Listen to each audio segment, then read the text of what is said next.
Hello! It's Ryan from Knights Around the Table. Thank you for joining me. I see you, Omelet. I see you, DJ Mark V. Who else is here? Anybody else? I see that there are 8 people, possibly lurking. Hey, Homunculus, glad you could join me. I'm going to solve a mystery today. I have a stack, as you can see in the lobby image. I have a stack of unopened board games, and finally, today is the day that I said, no more!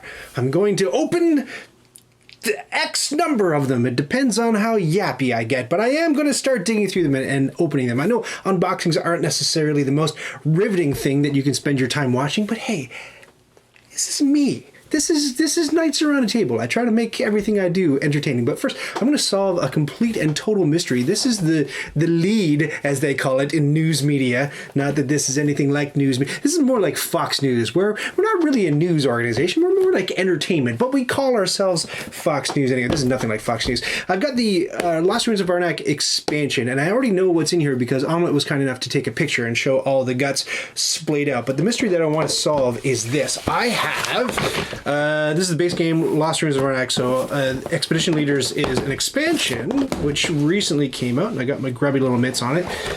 And inside, if you ever saw that Bits Please episode... Bits Please! I printed this really cool thing by Unser Family, designer called Unser Family, on Thingiverse. Oh, thank you so much for the follow. Who do we do? Tom Glam D? Thank you. Welcome. Glad you could join us. So I printed this really cool insert out from Thingiverse, and I stained it. I went bonkers.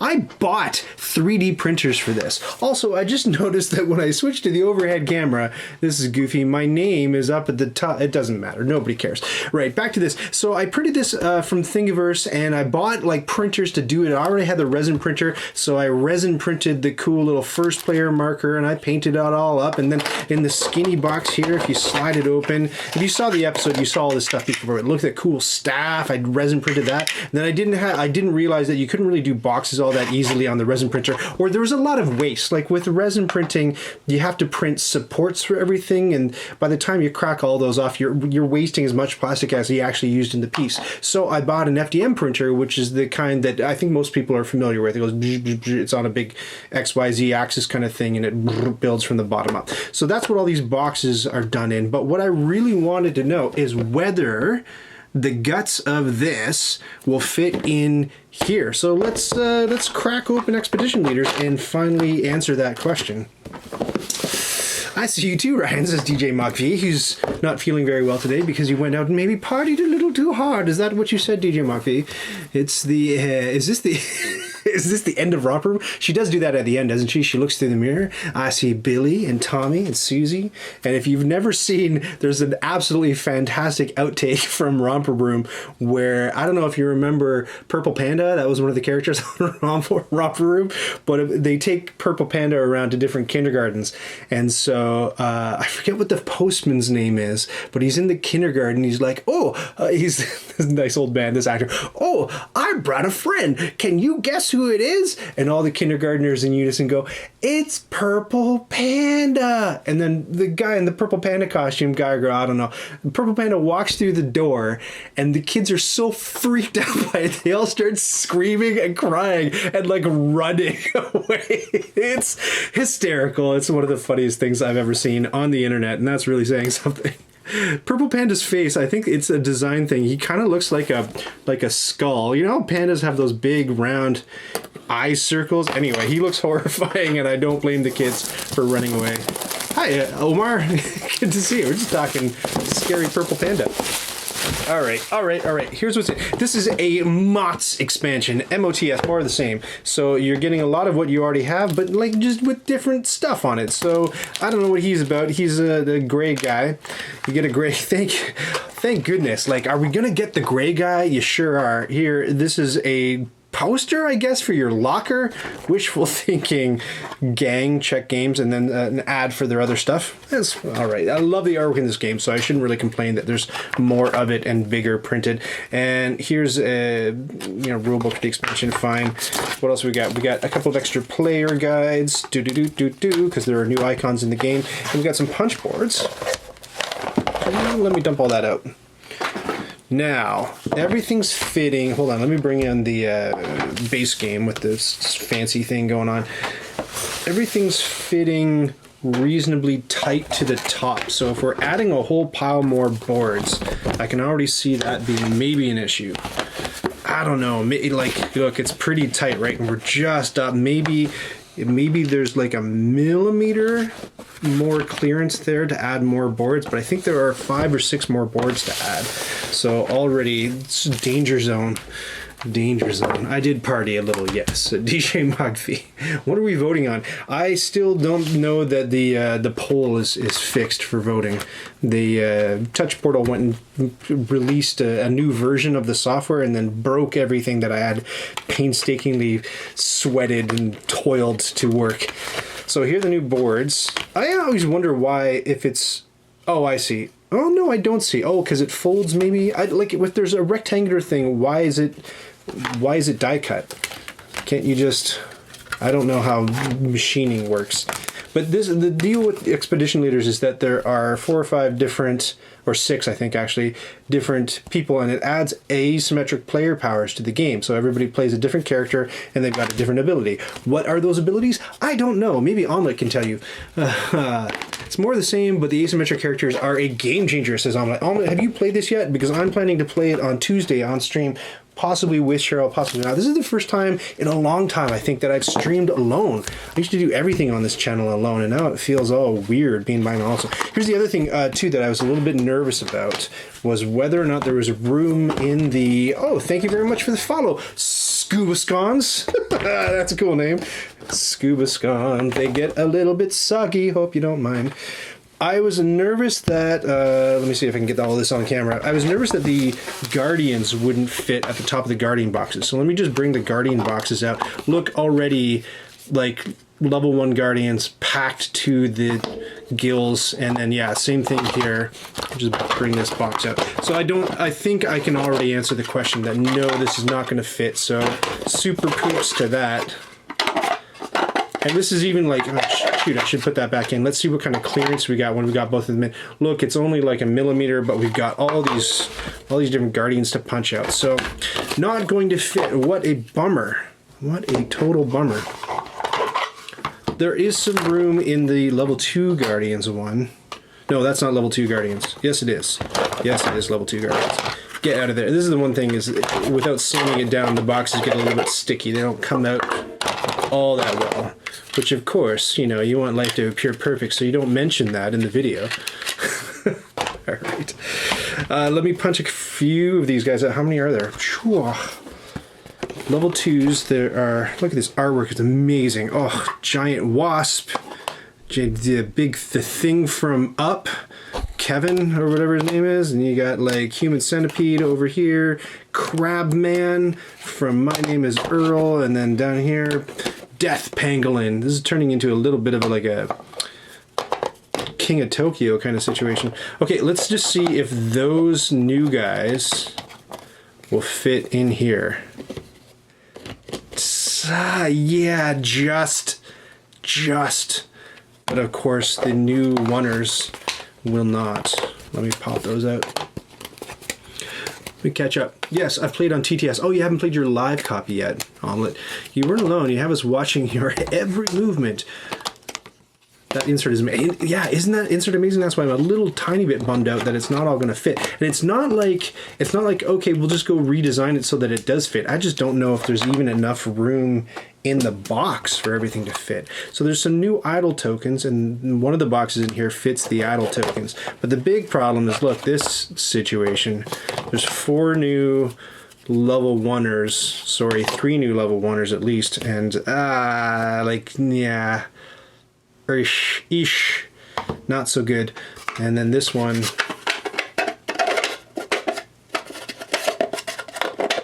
come on now. The level 2ers, there's 3 more. I should look at what they are too.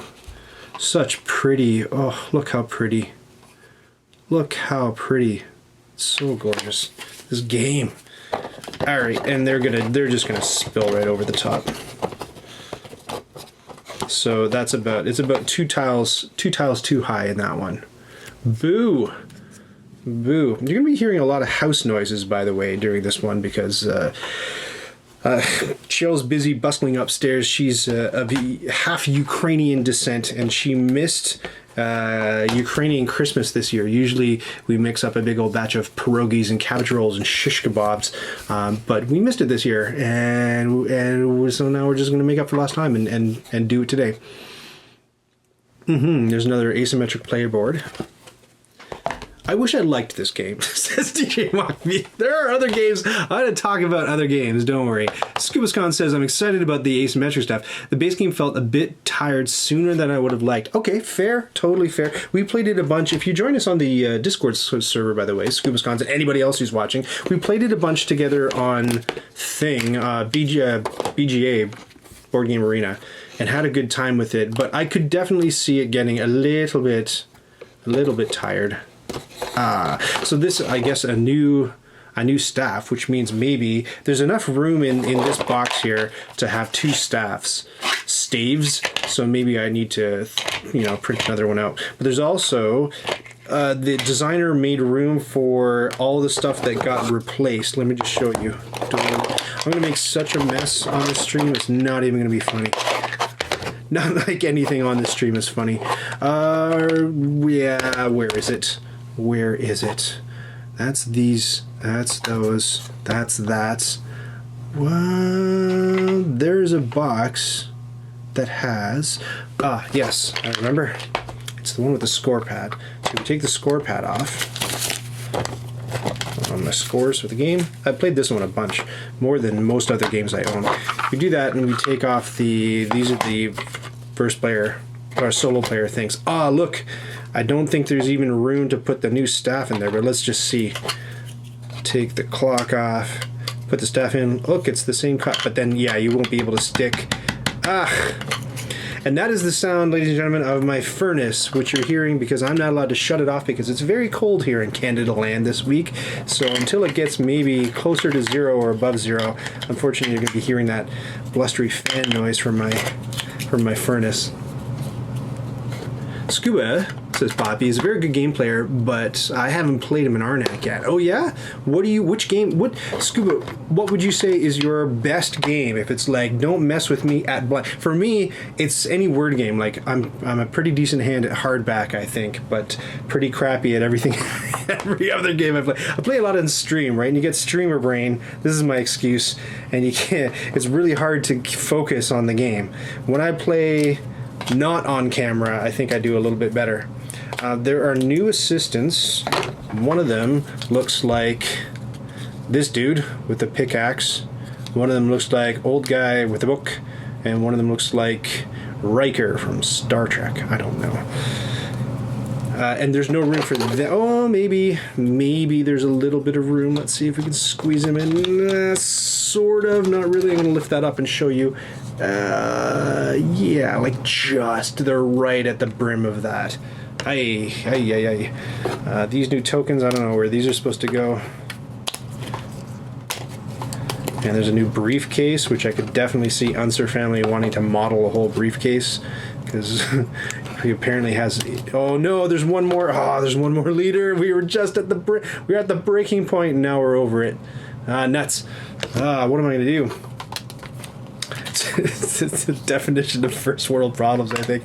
I don't have no storage for my board game. There's a place called Haiti, right? And alright, this is cool. This is new temple tracks. So you get a lizard temple track. Anna, did you play with both of these online or just one of them? Because they look cool. What are the differences on them? Okay, normal stuff, normal stuff. Normal stuff. There's a guardian in the middle of the lizard track. That's interesting. You have to do you deal a new one out and you have to defeat a guardian in order to keep going up the temple track? That's kind of cool. And then normal stuff. That, oh wow, really? Does that mean you get a gold treasure and you get a silver treasure, or you have to pay? No, these are the pays. That's interesting. On the flip side, let me know in the chat because I think a few of you are more familiar with this than I am. Normal stuff. Book only, magnifying glass only, and then up here, this is an artifact, so you have to buy the artifact in order to proceed? Is that what's happening? Interesting. I'm just guessing. And again, those are those two new. I love the look of this, by the way. This looks really great when you put it out on the. If you don't spill absolutely everything in it when you lift it out of the box. Hold on. Oh my lord. Let me just tuck these in. Like in the base game, this is always a pain in the butt when you go to set up a game, right? And it has shapes. It has shapes on the board, and you got to stack a bunch of tiles in there. But presuming that this doesn't drop its drawers when you take it out of the box, this is what goes on. So they can all stay in there. They're all pre-set up, and they go at the top of your temple track. Aren't those great? Oh, so good, so good. I really want to go to Thingiverse and find out what Unser family, how he intends to rectify this situation. I think maybe the trick, maybe trick-taking card games is my strength as Scuba. I played quite a bit of bridge, Tishu, whist, etc. Never played whist. My mom's a big bridge fan. I did play Tishu. I played euchre. That was a trick taking. I've never played the crew though. Have you played the crew? That's a trick taking one. Or Fox in the Forest, which I was like, nah, I don't know. You can pay earlier for the bronze and silver tiles. Oh, okay. So when you get up to those spaces, you can start buying points. You get to use the artifact for free when you hit that space. Oh, but does the artifact stay on there, or does as soon as you use it for free, it gets flipped out for another one? Anyway, it's interesting. That's pretty cool. Fantastic color washing painting job. Thank you so much, Don. The deal with that's just so I used when I found out this is before I owned the FDM printer. When I was looking around and I found out that you could actually print in wood. It's not really wood. It's plastic with like cork dust in it to give it sort of like a woody kind of thing going on. It really comes out like plastic, but you can use plastic. You don't have to buy wood PLA. I'm just gonna hold on a second. That's driving me nuts. You're gonna see my camera go blank for a sec, but I can't stand having my name tag above my head.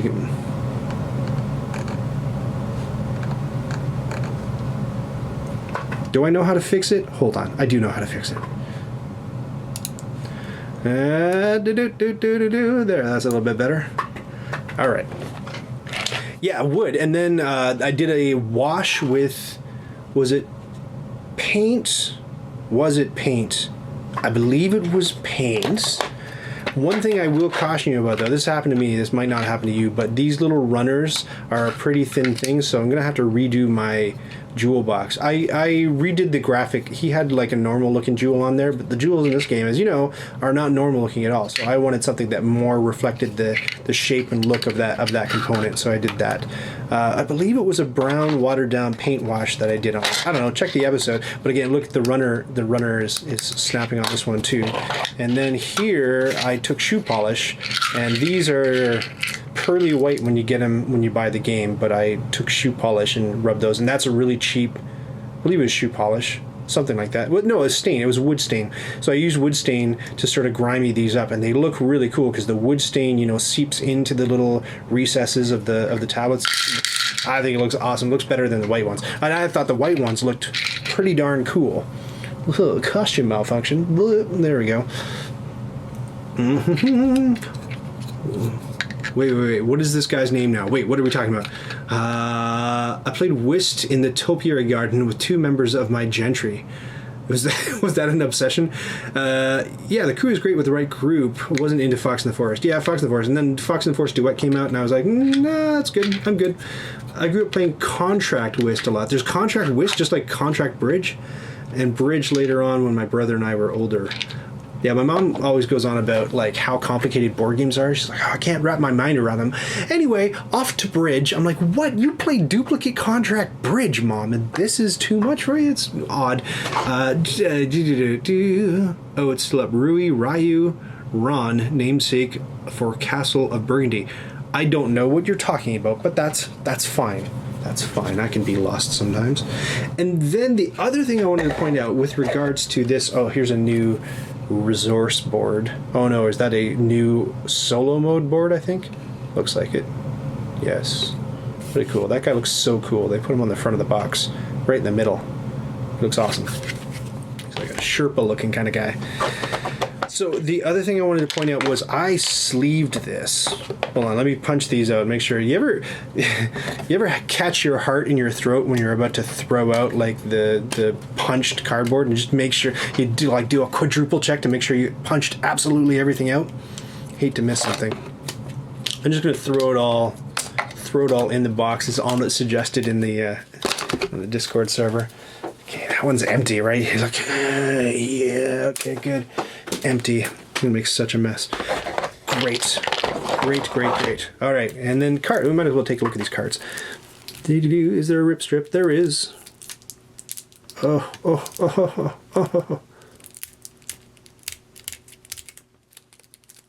Half an hour watching a guy try to open a pack of cards. Yes. No. Yes. So how much do you get for your, in Canada, $25? Well, you get all that stuff I just showed you, plus, this is going to bend my cards, plus, I'm bad at estimating, but if I were to guess, that stack is roughly, I would say 50,000 cards. So 50,000 cards, and chunks of them are for the different players. So here's the tools. So this is each deck of starter cards has your character's picture on them. So these are the starter cards for this guy. Cool. And then just neat. It's neat that they all have different starter cards. That's already cool. I'm already excited to play that. And what do they do? After you discover a new site this turn, you may draw two sites and choose one. Neat. Different things. So it looks like they all have at least one funding card and one that gets them a compass, because those are the two really important things. Really cool. Potential YouTube cover shot. Was it good? Did it look cool? Thanks for the chapter marker. And then here are the new tools. Again, the artwork in this game, I should have looked up the artist's name because the artwork is something special in this game. Little monkey! Look! He looks like the one in Temple of Doom where they eat the brains. A goat, a sieve, a shovel, a crowbar, rations, a beans can that looks like a Campbell's soup can, a hand lens. All these are so pretty. Fountain pen, first aid kit, landing net, coffee, a hammock. That's a fancy looking hammock, man. I wouldn't take that one into the jungle. Maybe it's just the tassels. I don't know. It looks neat. An airship that looks like a clownfish. That's cool. A cat. A toolbox. Camera, army belts, and then all the artifacts, the fancy, freaky looking ones. Ruby candle holder, Pathfinder's hat. Relocate. I wanted more relocate powers in the game because I think those are really interesting. Relocate a placed explorer from a tent site to a different tent site and activate it. Stone candle holder, divine riders. They look cool. Cursed idol. You get a fear card. Use any one of the idol slot effects printed on your... Ooh, you get to reuse your idol effect slots. That's cool. Guardian's loot. This lets you draw a card. And what does that arrow mean? Make the Guardian do-si-do. I don't know what that means. Cape of Dawn. Is there a Cape of Dusk? Friendship medallion. Guardian's Fang. These are cool. These are just cool. One-eyed statue. I can't wait to play. And I'm going to be playing it, like I mentioned, on Tuesday. So it's coming up. It's coming up. Your dulcet tones have lulled the baby to sleep, says he Snowcropa. Oh, fantastic. Got nothing but a soothing voice. Thank you, Irving Cattle Ranch. You can't see this, but maybe if you're watching the rerun, you'll be like, hey, it's me. This airs exclusively on Twitch as per the requirements, and then YouTube later. I was going to say, I have the cards sleeved, and so the other thing about it fitting, we've already determined that it's not going to fit, but look at the amount of room that you have in there, at least in the player boxes, so it's no problem to fit another 4 or 5 cards in there. Not a big deal at all. However, there was one of these boxes that was way too jam-packed to fit. I was nervous about it. Now I don't have to be nervous because I know none of it's going to fit anyway, but I just wanted to show you. That's for some tokens. It might have been the artifacts one. Yeah, look, the artifacts one, when you sleeve it, ooh, maybe you can crunch it down and you get No, I brought my sleeves. Oh, thank you for the cheering, Dauncey. 1 penny. Hello, YouTube. So yeah, I don't know. Maybe you could sleeve it. It's hard to say how many more cards you can get in there. But we just went through, how many are there?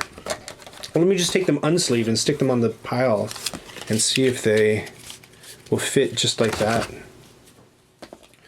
So when we do that, like just sitting there, they're like, nope, and then squishing them down barely and then add sleeves and like, probably not.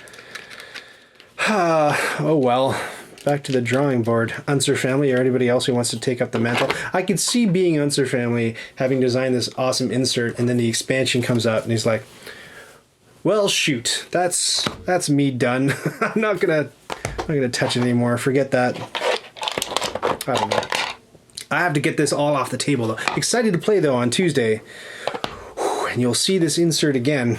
Hopefully I'm able to sort through it and I'm just gonna chuck it all in there.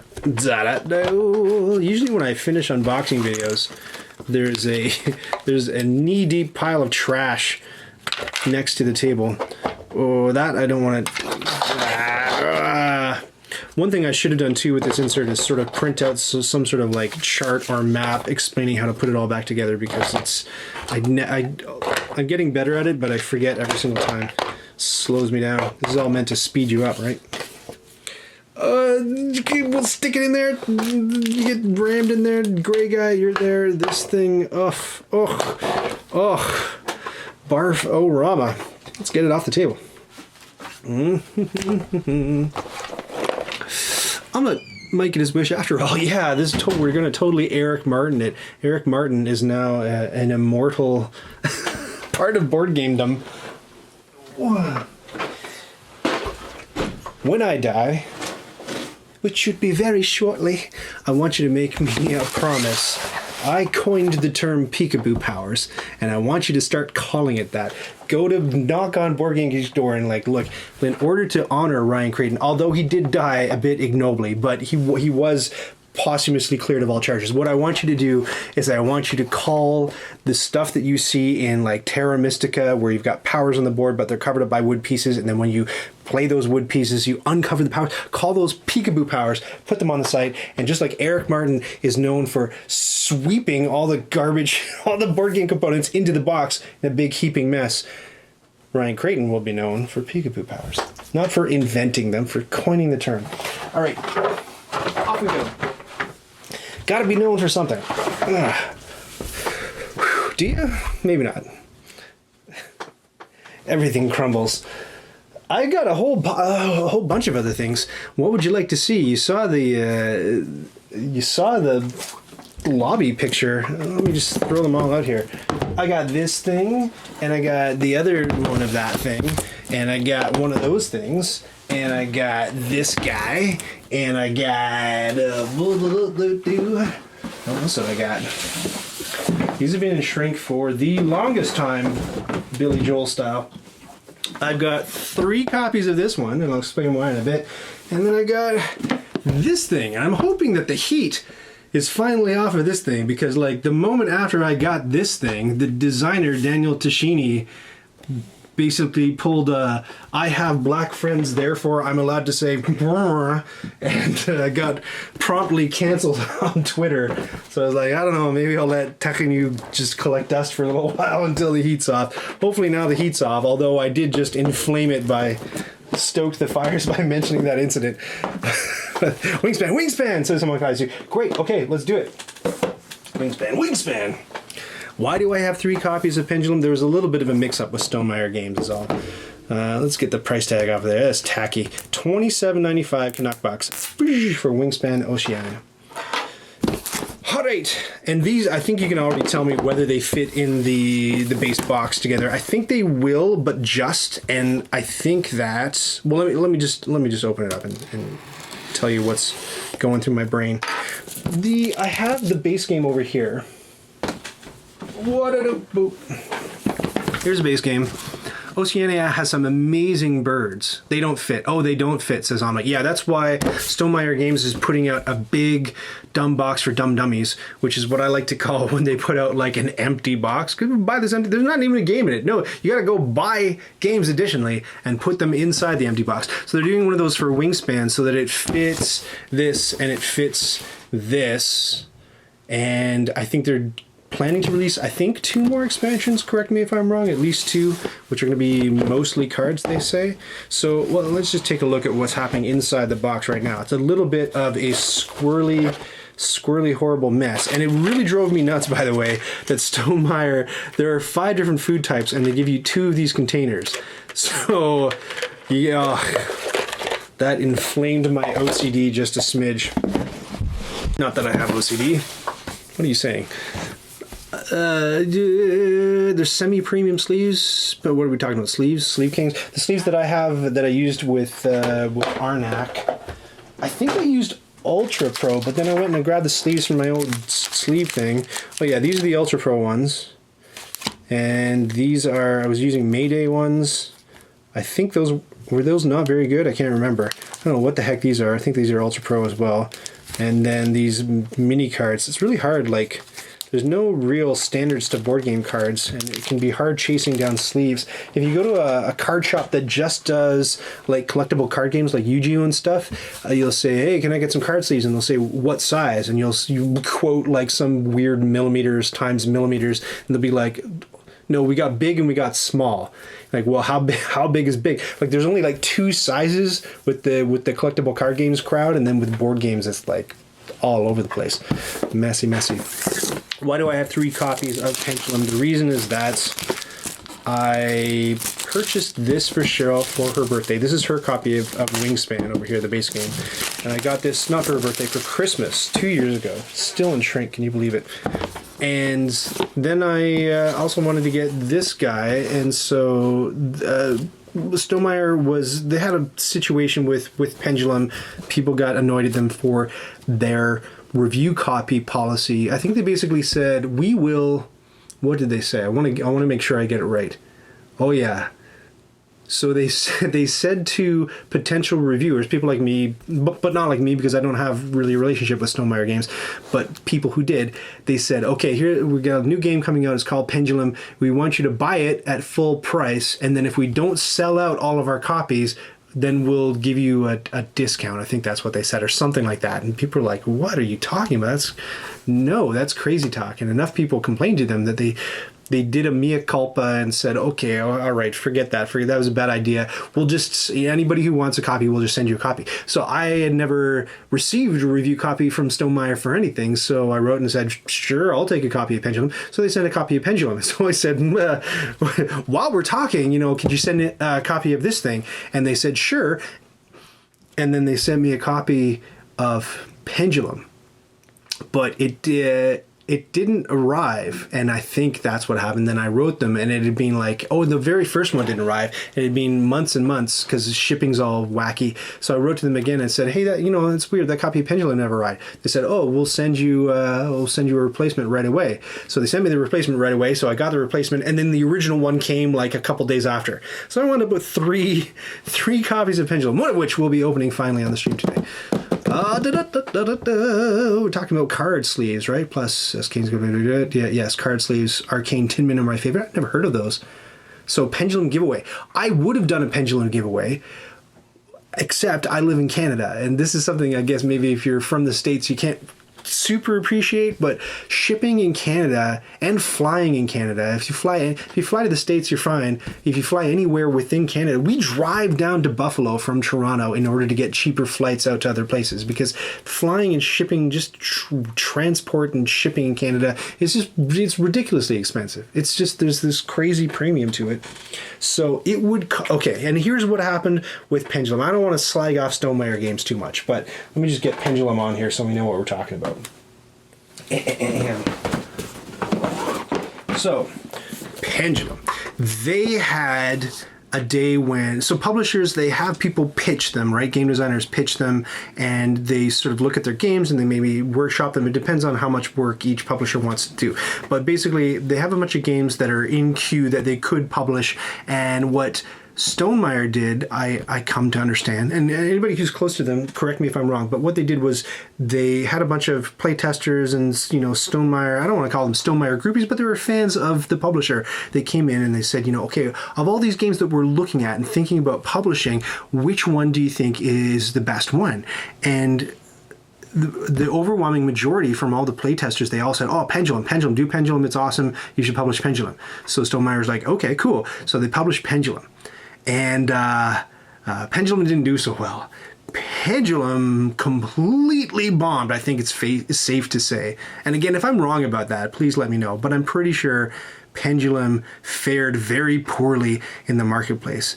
And if I were just a customer and I didn't know anything about it, I would look and I would flip it and I would see that it was a real-time game where you got to flip egg timers and do stuff. And I'm not interested in real-time games myself. I quite dislike them, so I wouldn't be interested in Pendulum. Maybe that was what did it, I'm not too sure, and I haven't played it, so I don't know, but I will.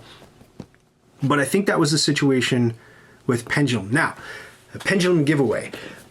The unpopularity of Pendulum drove the price down to the point where it's cheaper to buy a copy of Pendulum than it is for me to ship a copy of Pendulum out to you. So that's why I never ended up doing a Pendulum giveaway. It's just the economics of it didn't work out. It was the highest rated game at their design day, says Omelette, that they run yearly. Yeah, what a bummer, right? If you're the publisher, you'd really feel like you were done dirty by your playtesters. What's inside the Wingspan European expansion? Doesn't say much for its competition at that design day. I don't know, maybe... It's hard to say. I used to be in video games and we used to do playtesting sessions, and you really have to, in some cases, you have to do backflips in order to get honest feedback from people, especially like if you're talking about friends and family and you're playtesting a game, and like I think if you're a novice at it, what you do is you sit somebody down in front of the game, you're like, this is my new game, will you play it? You sit down, right, and maybe you're taking notes or maybe you're not, and they play it and they're like, yeah, it's pretty good, I think you're doing a good job, but they don't want to give constructive feedback, maybe because they're not equipped, they don't know games, it's just like you got your Aunt Sally to play the game, or because it's you and they care about you and they love you and they don't want to. People are just bad at giving constructive criticism if they're not anonymous, or especially if they know the person. So I came up with the perfect way to get constructive criticism from people on your own game when you're testing it. If you're a game designer or a budding game designer, take this one to heart. Here's what you do. Get your game together. You let the person who's testing it not know that it has anything to do with you. You present it to them. You sit them down. You say, we're going to do a play test session. This is a game that a friend of mine is designing, and that friend wants me to invest, $10, $20, $30,000 into making this game a reality, right? So because they care about you, they'll go, oh, okay, and you say, I want you to sit down and play test this game. Well, give me your honest feedback, your first impressions, right? And so again, you're leveraging. It's a lot. You're lying to them, but you're leveraging that care and that love that they have for you, so that they will provide constructive feedback in order to protect you, right? So they'll say, like, I don't know if you should spend $20,000 on this game. It's not that good, or like, if you were to spend that much money, your own dollars on this game, you should X, Y, Z. It's perfect. And it took me about 15 years to figure that whole gambit out. Here's a new, this is unnecessarily nice stock that they've printed this new rulebook on. It's linened. You can hear my finger record scratching on it. We get another one of these boxes. I can already see why it's not going to fit in the base game box. You got a new card box. It's purple. Just like the blue one, except it's purple. But I think a lot of you own this, so you've already seen what's in this box, so it's not going to be a huge thrill to you. But a big pile of these things, I'm not going to punch these out right now. The one thing that I mentioned was the reason I had to get these both out of shrink wrap is because I'm going to be doing a video where I make board game inserts compete against each other. This is the folded space insert. I won't open it now. I'll save that for the video. But this is the foam core insert that they sent along, and it's FS Wing V2, their version 2 of the insert for the Wingspan stuff. And I don't know their claim if they say they can make everything fit or not. I forget. I have to look, but I'll say so in the video. And this is the one from, this is the bird box from LaserOx. So this is their wood solution to make all your Wingspan stuff fit. And then, of course, I'm sure that I can go to Thingiverse and find at least a few different options to print it out in plastic. So that's what I'm going to do. It's going to be foam core versus wood versus plastic, a combat of different insert types, and we'll go through what the advantages are and disadvantages, from cost to weight to durability to difficulty or ease of assembly, you know, all of that sort of stuff, and we'll weigh out all those factors and come up with a verdict whether we think it's wood or plastic. You tell me if you've used all three materials or used some of them or none of them. I don't know. What do you like? Do you like wood? Do you like plastic? Do you like foam core? What's your preference? Oh, right, we're going to look at some bird cards.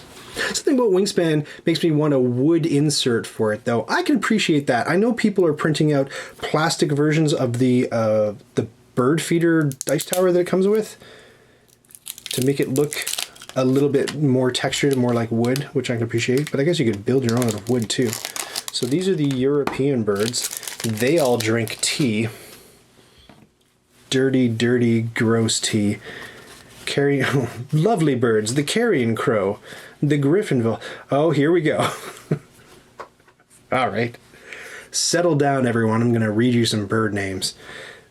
The coal tit, the Eurasian nuthatch, and Duke McCooter's huge booty dude noodle. Which this year, this is the year, by the way, that you're going to be getting access to a Duke McCooter's huge booty dude noodle first player marker, which is very, very exciting. If you're part of the Patreon campaign, thank your lucky stars, because I'm going to be supplying you access to an STL file that you can print or have printed that will replace, I mean, you can go to Board Game Geek right now, I think, and you can get a first player marker that looks like this dum-dum. I forget what this thing's called, split-tailed nut swallow, I don't know what it's called, but ho-hum, what you want is a big busted bird with a huge badonkadonk, am I right? Great. Who else is in here? I don't live in Europe, so I don't recognize any of these. Little owl, I guess that's familiar to me. Eurasian jay, white stork. Wow, European birds are kind of dull, aren't they? Black-throated diver. That looks like we call that a loon. What are you saying here? Great crested squawko heron. That's a heron? I thought herons had to have big, long stork legs.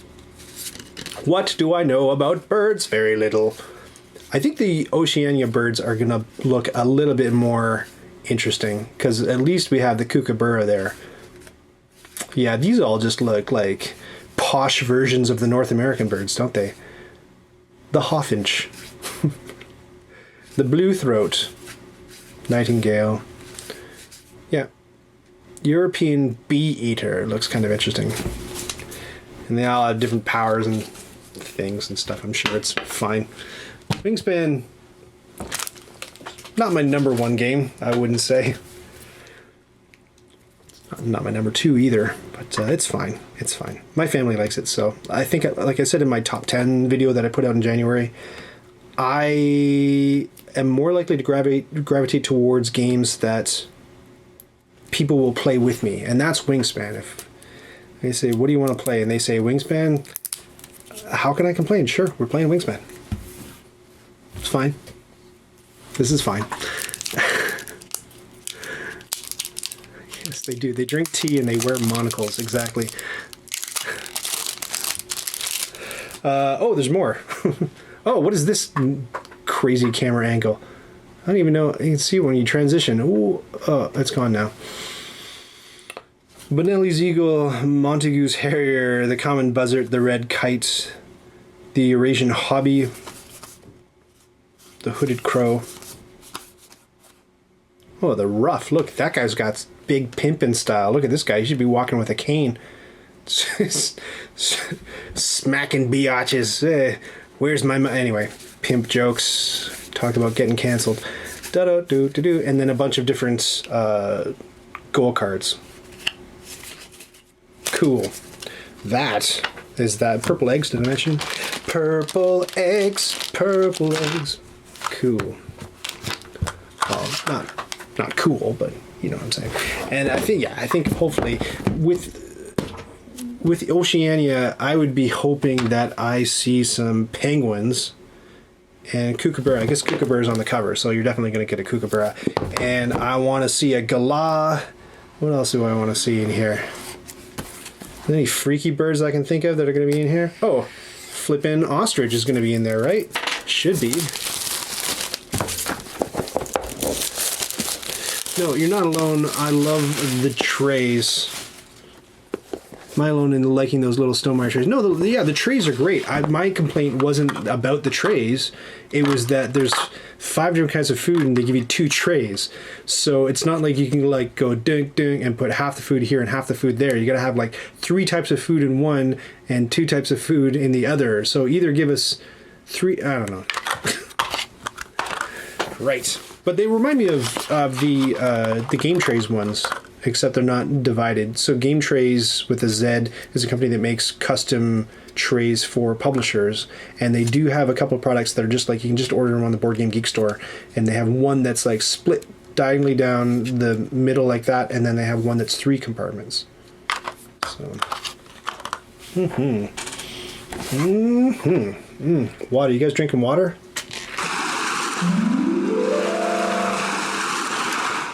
Scrumptious. Nights Around a Table stream brought to you by water.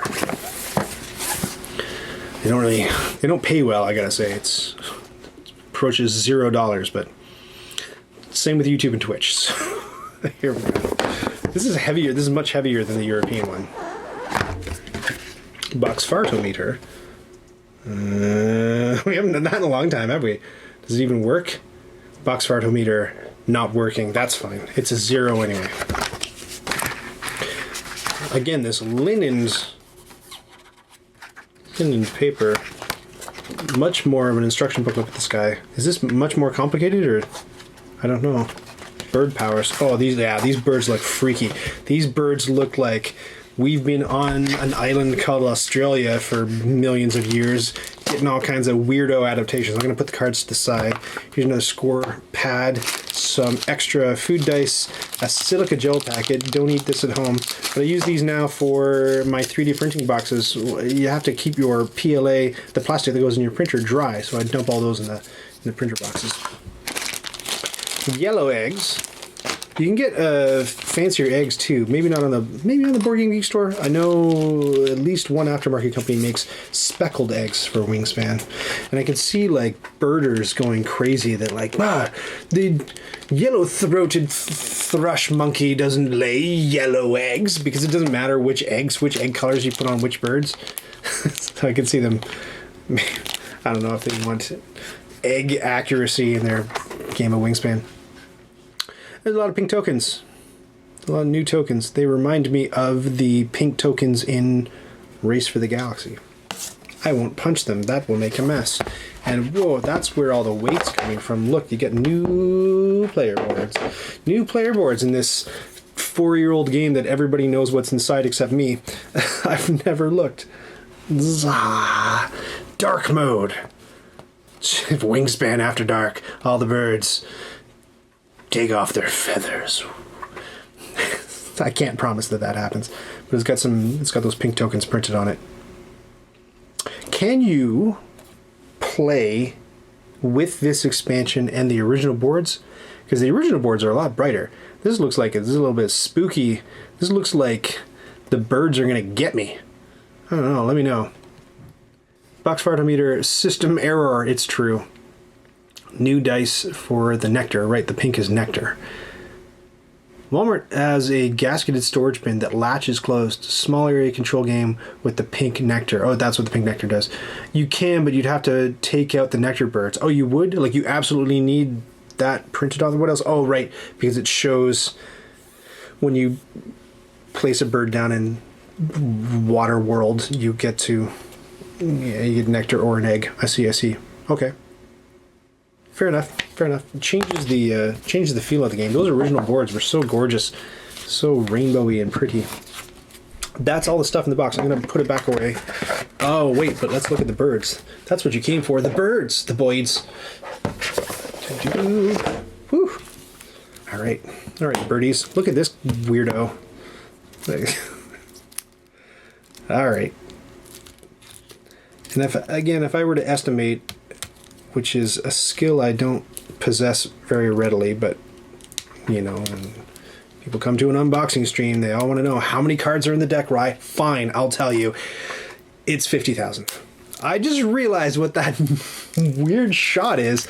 It's my other camera that's like lying on its side and looking at half the wall over there with the other games. I didn't set it up because I knew I wasn't going to be using it. Into the trash pile. If you place a bird in Waterworld, Kevin Costner hits you with a paddle. Yes, it's true. And then he grows gills, because that makes sense. not to spoil Waterworld.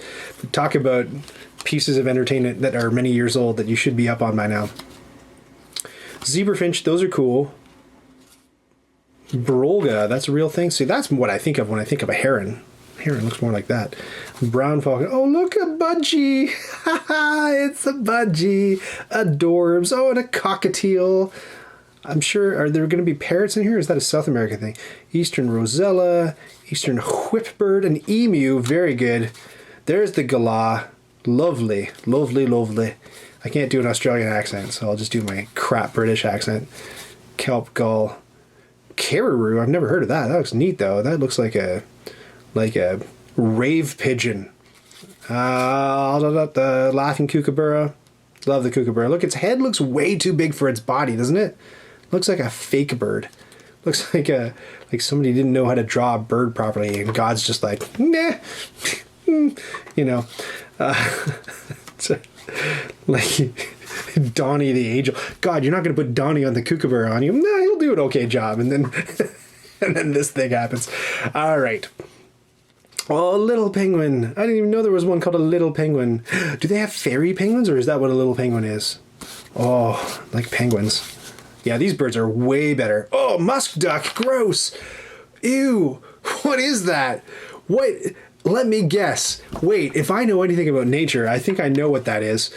If it's called a musk duck, that has to be a pouch filled with gross stuff. That has to be some sort of scent gland that it expresses through its mouth in order to probably mate with other birds, I'm going to guess. Am I right? How much of that am I right about? I bet it's close to 100% because nature is gross.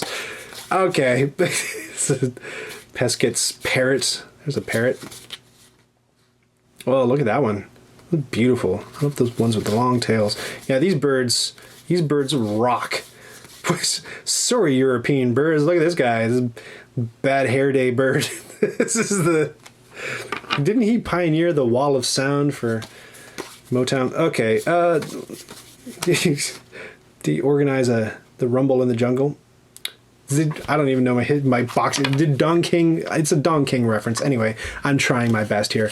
Oh yeah, this thing's cool. The tawny frogmouth. That's a really cool bird. It has the most gigantic. Like it doesn't. The illustration doesn't do it justice, but it's like its mouth goes like. It's wild. It's a cool bird. Second pile of roughly 50,000 cards. Musk ducks, here we go. Get the name from the strong musk odor produced from a gland on the rump. Oh, what a twist. What a M. Night Shyamalan-esque twist. Are you serious? It's on their butts? What's this thing then? Why do they have a gigantic bullfrog goiter on their bills? I don't see many pink powers. Are there? I don't know how the pink powers work. This one looks like it's perched on a Venus flytrap. Be careful, bird. Owlet nightjar. Australian owlet nightjar. Is it because it looks like an owlet, but it's not? It's neat. These are neat. Yeah, kingfishers are cool birds. These are cool. These are cool birds. I like these. Oh yeah, this one's cool. The kakapo. If you've seen, this one's wild, man. If you've seen video of this on YouTube, this bird looks freaky weird. There's another freaky weird bird I saw on the internet this week. I wonder if he's in here. He looked like a dragon. There's a hornbill. Oh, Boyd's. Oh yeah, the kiwi. Adorable. I assume they're flightless. Yeah, and then a bunch of other private goals and whatever this stuff is. You can tell me you've played. I haven't. I don't know what's going on. Great. It says that they make almost talking like sounds, guessing that the goiter must do something. Yeah, to help them talk? Are you serious? The Wikipedia page doesn't mention that they've got a... It's like, hey, Bert, you got something on your... It's pendulous and it's what? Anyway. Oh, there. He zoomed past it. Okay, that expansion may stay. Male. Okay, here, back to this goiter bird. Thank you for the follow, Brendan Yates on YouTube. Male displaying the large bill lobe, we're calling it a lobe, that appears during breeding season. See, I was 90% there. Sanford, Tasmania, Australia. Maybe they're sensitive about their goiters. Yeah, maybe they don't want to hear it. Maybe they have... Speaking of goiters, I'm one for making fun of people, things on people's faces. So I got these things. These are called xanthelasma. They're like little cholesterol deposits. They used to be much larger, but hopefully many of you caught the video where Cheryl helped me burn them off with acid.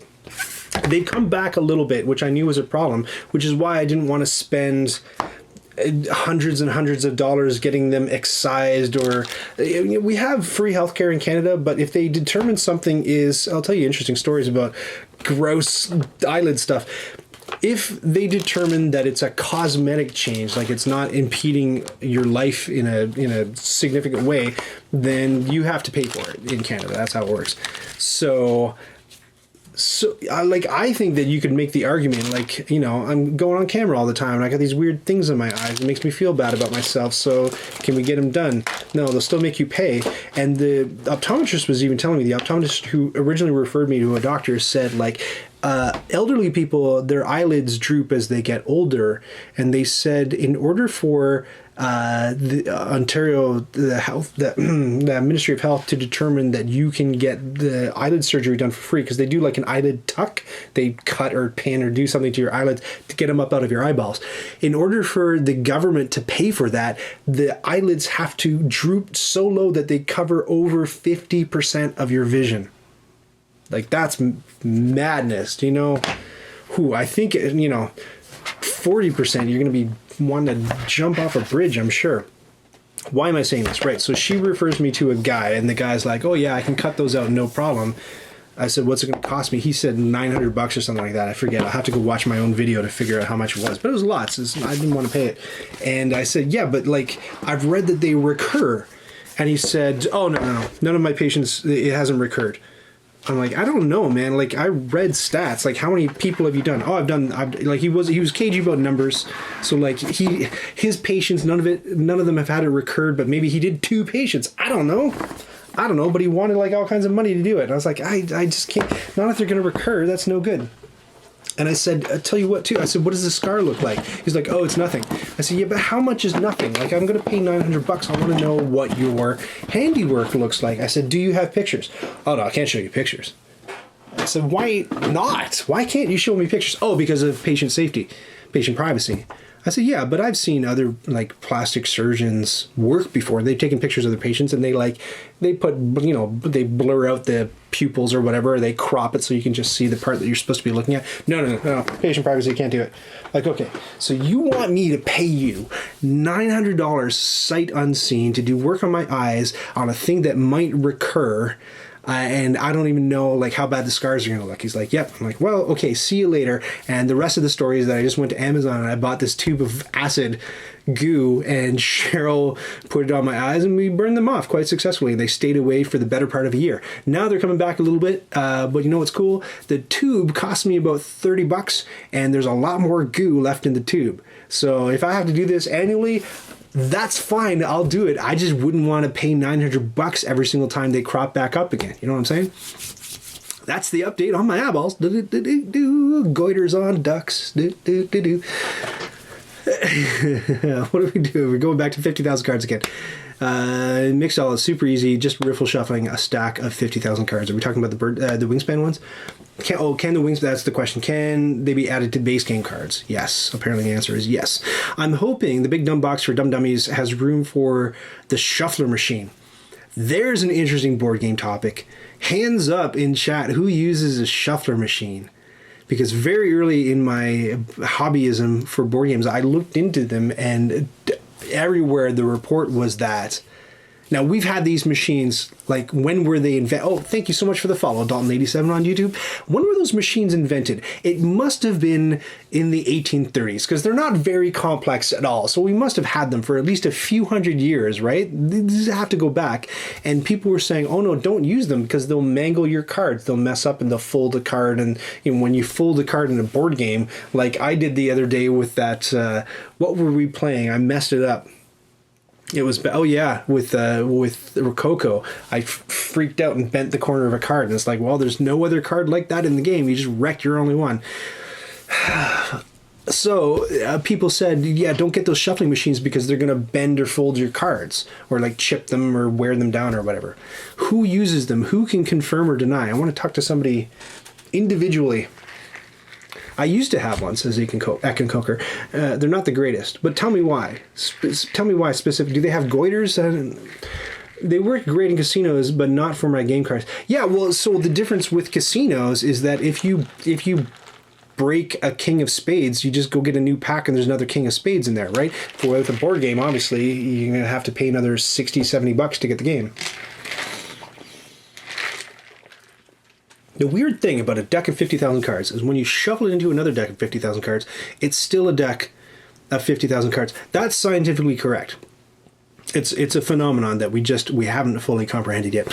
At casinos and such, I doubt a deck goes through the shuffling machine more than twice at most. Yeah, that's the other thing too, right? Like casinos have all these rules for... I was reading a really interesting article that I wish I could find again that was all about the requirements on casino dice. Because they're not like the dice that you'll get in board games. The dice that you get in board games are tumbled. Like the corners are rounded.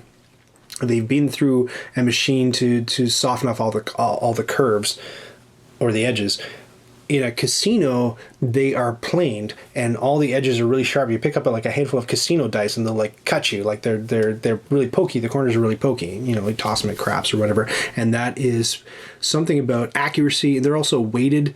Like you wonder, you see all these goofy dice with board games, and one has like depending on the game, one has like a picture of a lion on it, and then you turn, it's got a picture of the dragon. But the dragon, you've had to carve a lot more material out of the die to make that dragon because it's a bigger picture than the lion on this side, for example, right? So you would think that it would be imbalanced and weighted differently, and you'd be absolutely right. So the casino dice are very meticulously weighted, even though like one side has 6 divots out of it for 6 pips for the number 6 and one only has 1. They do something to them to make sure that they roll accurately every single time. I don't know why. It was in the article. I wish I could find that article again. I have a cheap battery-powered one, says Bortina. But I don't use it anymore. The cards would get stuck in the wheels, or it'd send a bunch of cards through at one time, or like a big glom. Yeah, it seemed like more work to keep the machine fed than just to shuffle by hand. Yeah, what a drag. I hate shuffling cards. It's like the worst. Oh, it's the bane of my existence. Any preferences for what we crack open next? We got 1 of 3 copies of Pendulum. We've got 7 Wonders Duel Agora or Agora. I didn't look up how to pronounce that, and I feel bad about it. And we got that. And we have super racist Tekhenu. I'm just kidding. The game's not necessarily racist. Although maybe we'll crack it open and yep. But that's what we got going. Let me know what you want me to crack open next. As we talk about card shuffling. Tekhenu, says Poppy. Done. Look at that. You ask, I deliver. Tekhenu, by the way, so I'm saying it weird. I don't know, I'm like that friend that you invite to the Olive Garden, and he's like, the best individual. Like, I wrote to a professor of Egyptology to ask how to pronounce this game name, because I was doing a whole pronunciation series on TikTok, mistakenly thinking that would entertain and delight people. Nah, not really. But I just want to know how to pronounce it. I want to know how to pronounce this. I want to know how to pronounce Teotihuacan or Teotihuacan. Depends on, its preference, I think. And these are all like, obviously these aren't English words. These are Boro words. But the way to pronounce this is the emphasis is on this syllable right here. This is the ch sound, the horky ch, sound. And this is oo, not you, oo. So you say Tekhenu. Is how you say that. All right, from a professor of Egyptology. Great. Thank you for the chapter marker. I appreciate that. I do really use those chapter markers, and I love it when you guys submit them, because it cuts down on some... What did I pay for this, by the way? How many Canuck bucks? I paid $60.95. I had to have it at the time, and I haven't touched it for, I think it's been years now. But this is one of the T-Series games, I think, isn't it? Or is it? Along with Tzolk'in, Teotihuacan. I just pronounced that wrong. It's Teotihuacan. Teotihuacan. My lord, box fartometer. We'll call that a 9. It's a big one. Oh, look at all the pretty... Oh, there's so many... Oh, look. Oh, good pick, Poppy. There's so many delightful things to explore here. Glorious box fart, says Ekin. You're absolutely right. First of all, do not eat and throw away. Well, I'm going to obey one of those instructions. I'll let you guess which. Like I said, I hang on to that for my 3D printing. Let's put the wood aside. Let's put the gel or the silica back aside too. Little cubes and neat player colors. Who's played this one? Who owns this one? Who's played it? Tell me more. Tell me what you think about this one. Does it inspire you too to be racist? I don't know. Say words you've been forbidden from saying. I should stop mentioning. Oh, look how adorable! Oh my goodness! Look! Oh, but look. He may be culturally insensitive, but look at his little people. Oh, they're so cute. Look at those. Oh, I'm in love. Oh, they're just babies. Cool player colors, though. Pink, orange, blue, and purple. Purple, of course, being the king of all colors. Omar says, I needed this game. I got a foam core insert. Haven't played it yet. Yeah, exactly. Same story. Man, did I ever have to have it. And now... I forget who was saying, somebody came onto the Discord server. Once again, I'll plug the Discord server because it is the place to be. Somebody came onto the Discord server. Oh, no, I know who it was. I remember now. The last time we did a huge unboxing like this of a bazillion different games was when Eagle Griffin piled me up with a bunch of stuff, including Kanban and Rococo, and I'm only just now getting them. That's how long it takes me to get to stuff. When it's unpaid, I just have to say, when it's commissioned, boy howdy, you control my timeline. But when it's just like, here, Ryan, here's a game, that's more like you're on my time. And my time, I move slowly. But what was I saying? Right, Eagle Griffin had me unbox a big pile of games, and I believe that the rep for Eagle Griffin said that he was most impressed with this game. He said it was really, really cool. So that kind of upped its esteem. These are interesting. Little colors, little pegs, and all the different player colors. Of course, these will have to be split out into their own baggies by color, which aren't provided. So you got little meeples and you got big ones. Did the cover work? I didn't notice on it. I think I have to do something to make the cover work. Okay. Big old bag. And the dice are interesting colors. Brown and silver and yellow and black. Earthy colors. Which I'm sure mean things. God actions. Good player guides. A nice drawstring bag. Nice, but I mean... nothing compared to what we find in Rococo Deluxe, or if you've seen, shoot, what's the game? It's sitting right over there. It is the one that's like chess. It's called, so many board games. It'll come to me. Tell me if you know what I'm talking about in the chat. You know what I'm talking about. The one that's like chess. That has some of the most... War Chest, yes, thank you. It's right in the name. That has some of the most unbelievable drawstring bags I've ever seen. They're embroidered. I think they're on par with the Rococo ones. They're just absolutely gorgeous. I was shocked when I unboxed that one at how nice the components were. I don't know if I want to take this little band off because I have no place to put these cards when I do, but sure, why not? In for a penny. This says English, and it also has the Japanese kanji on it for some reason, or Chinese. I guess it's still Japanese kanji even though it says Chinese, right? Isn't that how that works? All the Chinese stuff uses Japanese characters, I think. And then we have Arabic numerals, I think. I don't know how things work. This is what the cards look like. This is going to be one that's like mostly language independent, so you're going to have to learn a bazillion different symbols in order to play the game. I'll put those over here. I think the showpiece of this is you get a big old monolith, a big plinth to stick in the middle of the board. And I think people misunderstood, or maybe I'm misunderstanding. Tell me if I'm correct. The shtick is that it has to do with time and light. And I think people thought that since this thing sticks in the middle of the board, you're actually supposed to shine lights on it and wherever the shadow gets cast, blah, blah, blah, board game. But I don't think that's the case. I think there's an actual, there's a wheel right here, and you stick the plinth, the obelisk in the middle of the wheel, and then you just turn the wheel. So you're not actually like physically shining a light at the obelisk. But I think that early renders and photography of this game made people get that impression. There is a game, again, it's like named a board game that Ryan can't think of because his brain is melted, but there is a game where you are shining lights on the board, and I think everybody plays somebody who's hiding from some sort of monster and they have to hide behind trees, I think. Tell me what that game is.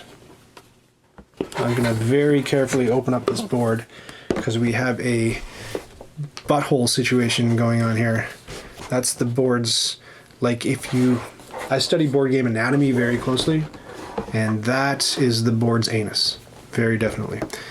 That is, and there's a musk sac that assists the board in breeding. Oh, look at this. This is a lot. I don't have my camera zoomed out far enough, but there's a lot of, look at all the, and if we go up here, there's a whole bunch of, and that, yay. I know, holy cow, look at the look at the bottom left of that one. There's a whole bunch of, we're just going to put this board gently away. Oh, Ryan, you're too much. Oh, thank you, Poppy. Not at all. That's a little bit too much for old Ryra on a Sunday afternoon. There's a lot happening. And these are a million cardboard chits that likewise I'm not going to punch out because I'll just end up with this horrendous mess all over. There goes my furnace. A million breads and some golds and some jars of things with leaves on them. And this is like when we go, is this like when we go to the afterworld and we weigh our heart? Who's it? Thoth weighs the heart. I don't know, or maybe that's not it. I don't know. Anubis. Just vague grade 6 understanding of Egyptology. These look like player boards since there are multiple copies of the same ones. More chits. This looks like just gonna have a big old mess of cardboard chits all over the table. And these are probably fancy. Oh, I'm not even on the right camera angle. Wait, back it up. Look. Thoth weighing the thing. Anubis, something jackal god-headed. How did somebody follow me after all of that nonsense? Hey, Zanabi, thank you for joining us. Just going through Tekhenu. I have had it in shrink for the longest time, and I'm now finally getting to take a look at the components of it. That's the worst, too. People were saying that you shouldn't do that. You should, as soon as you get a game, you should, even if you don't plan to play it, you should crack it open and go through and at least compare all the stuff that you get with the manifest in the front to make sure you're not missing anything, because the danger is that years later, you go through and crack it open out of shrink and you're popping everything out. You're like, oh no, I'm missing a punch board. And by then the publisher is either out of business or the game's out of print or whatever. You wouldn't want that to happen. Publisher out of business, that just happened with TMG, didn't it? So good luck. Good luck if you still got TMG games in shrink. I recommend you open them right now. And a bunch of different... let me see if I can name any of these guys. So that's Ra. I know because it's made famous by the board game Ra. That is Bastat. Am I right? I might not be pronouncing it correctly. I forget what this guy is. That, I don't know. Or is that Ra? Oh, that's Horus. That's Ra. That's Horus. Anubis? I don't know. And I forget. You let me know. Set? Is that Set? Who knows? Who knows more Egyptology than I do? Probably everybody in chat. This looks like, just like the tiles we were looking at in Arnak, doesn't this look like you could take some stain and just sort of rub it on there and make that look like instantly way cooler than it does now? Years ago, I never would have ever entertained that notion. I'd be like, no, you're wrecking your board game components. But after I saw what happened with the tiles in Arnak, man, I'm a believer. So yeah, I think you could make that obelisk look a whole lot cooler. Did you know? Did you totally know? Make some water. I talk too much and it's dry. It's wintertime. Did you totally know that the obelisk in Paris, France, was stolen from Egypt?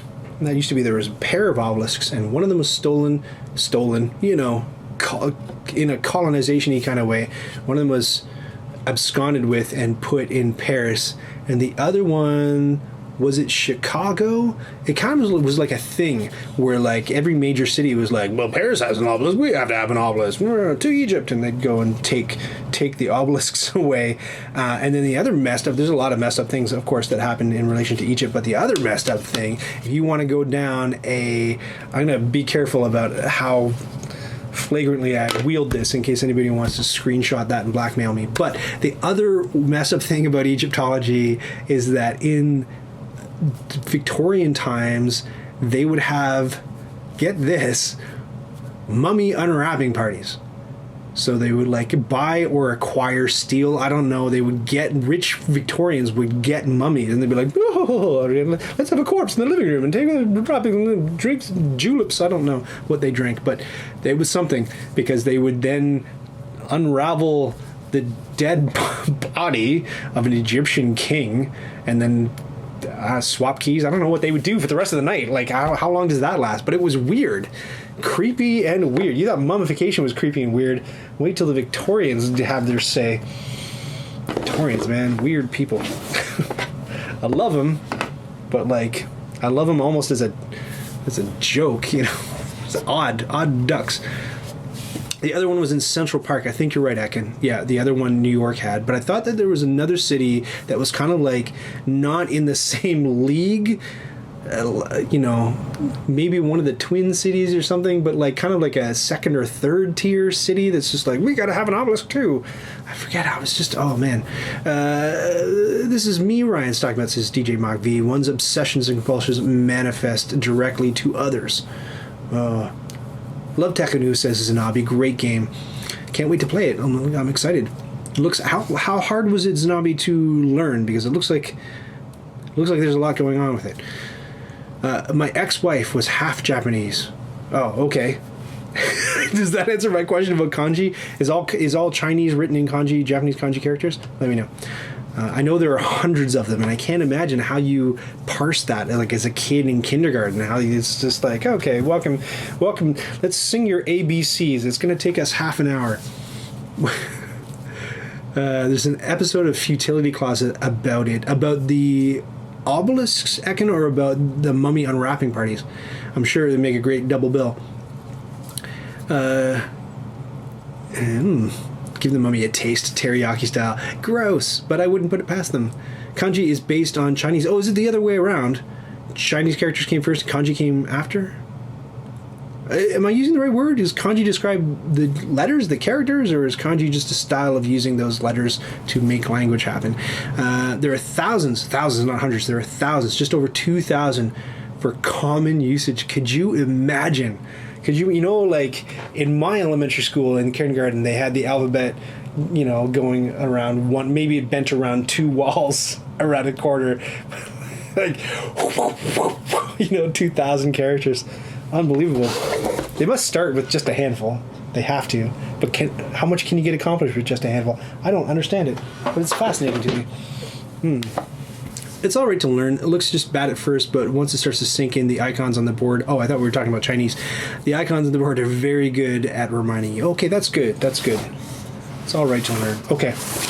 Good. I shouldn't say it as a guy who teaches board games all the time. I was about to say for a living, but that's not true at all.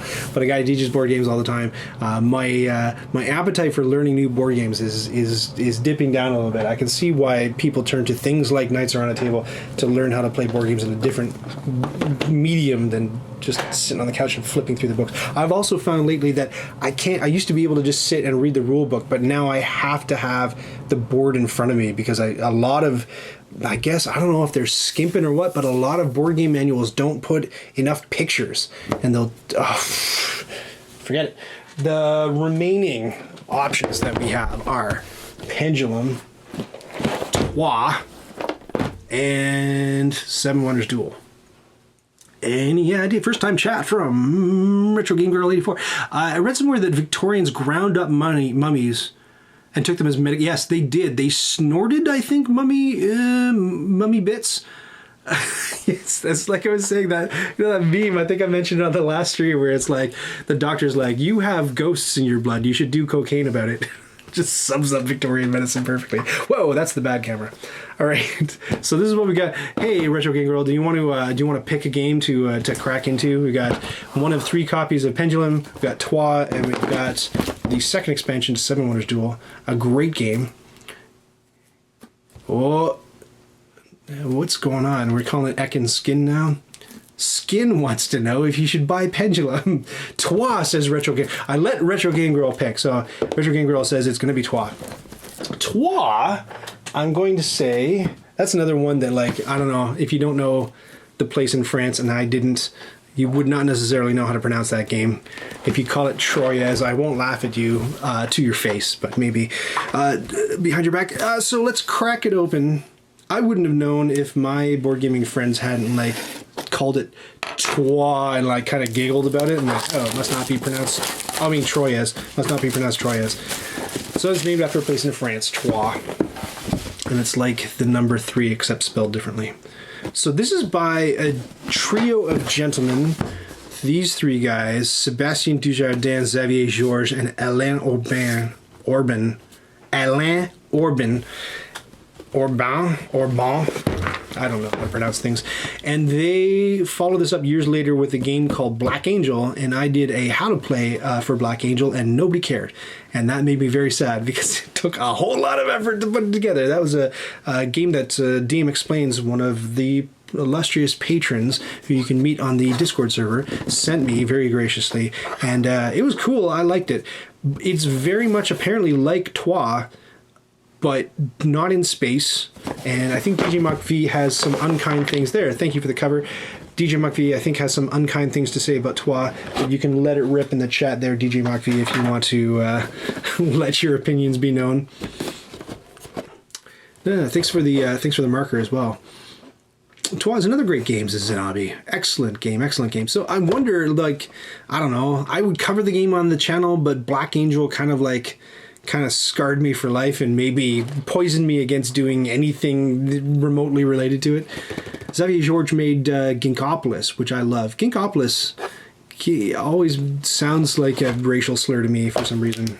Oh man, that guy's such a ginkgo. But it's like based on, it's a plant, right? Ginkgo, and then Ginkgopolis is like a city that runs on those plants, I think, something like that. It's like a utopia kind of thing. Did I get that right? I don't know. I might be wrong. I'm just trying to figure out what games are about by looking at the board game covers.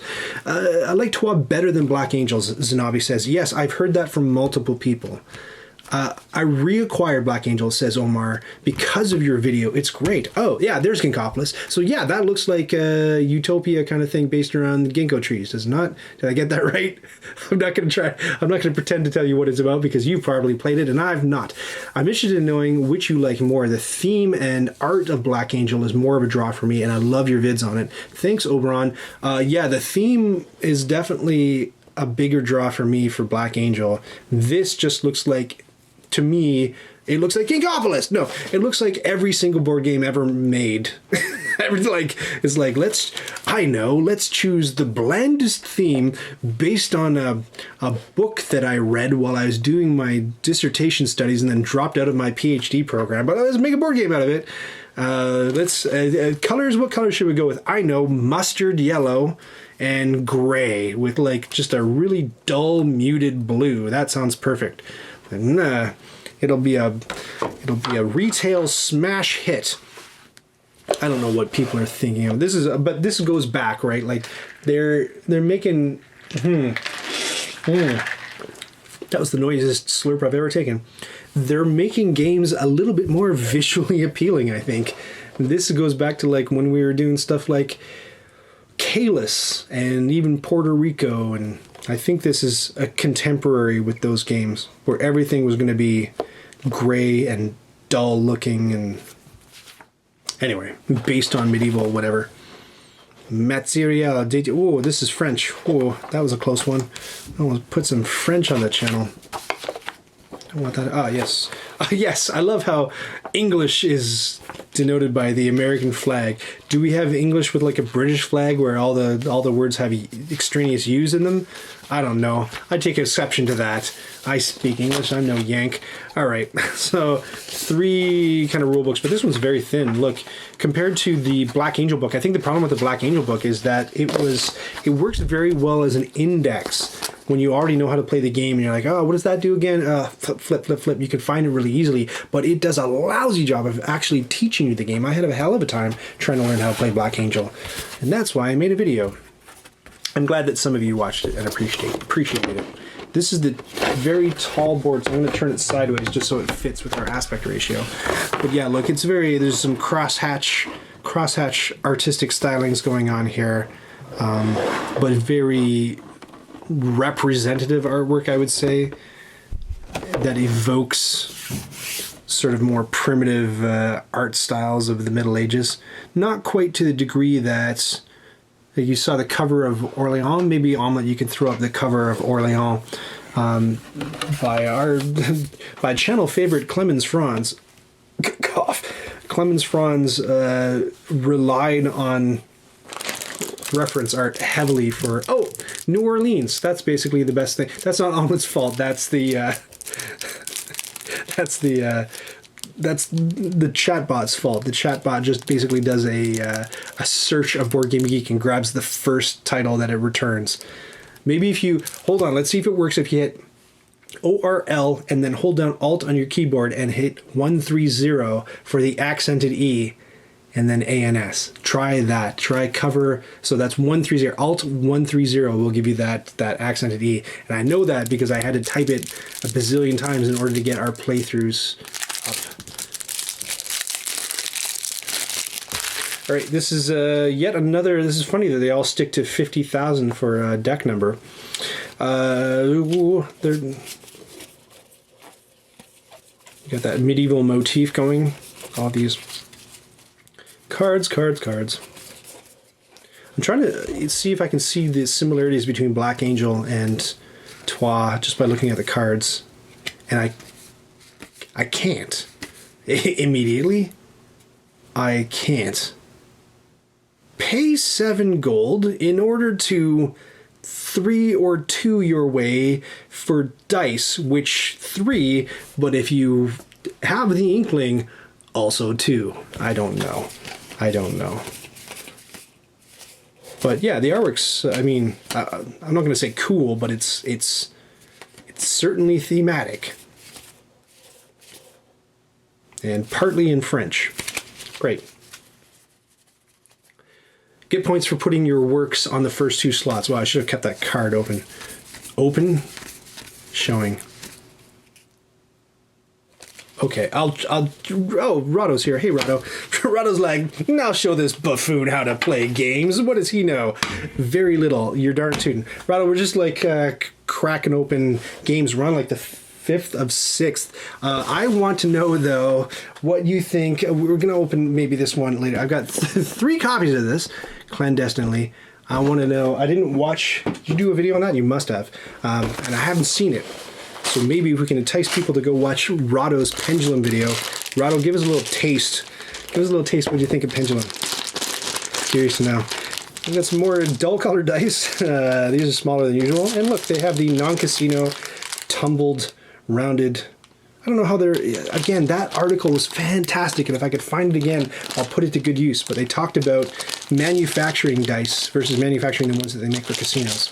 Hey, what was the Egyptian game? Oh, that was Tekhenu.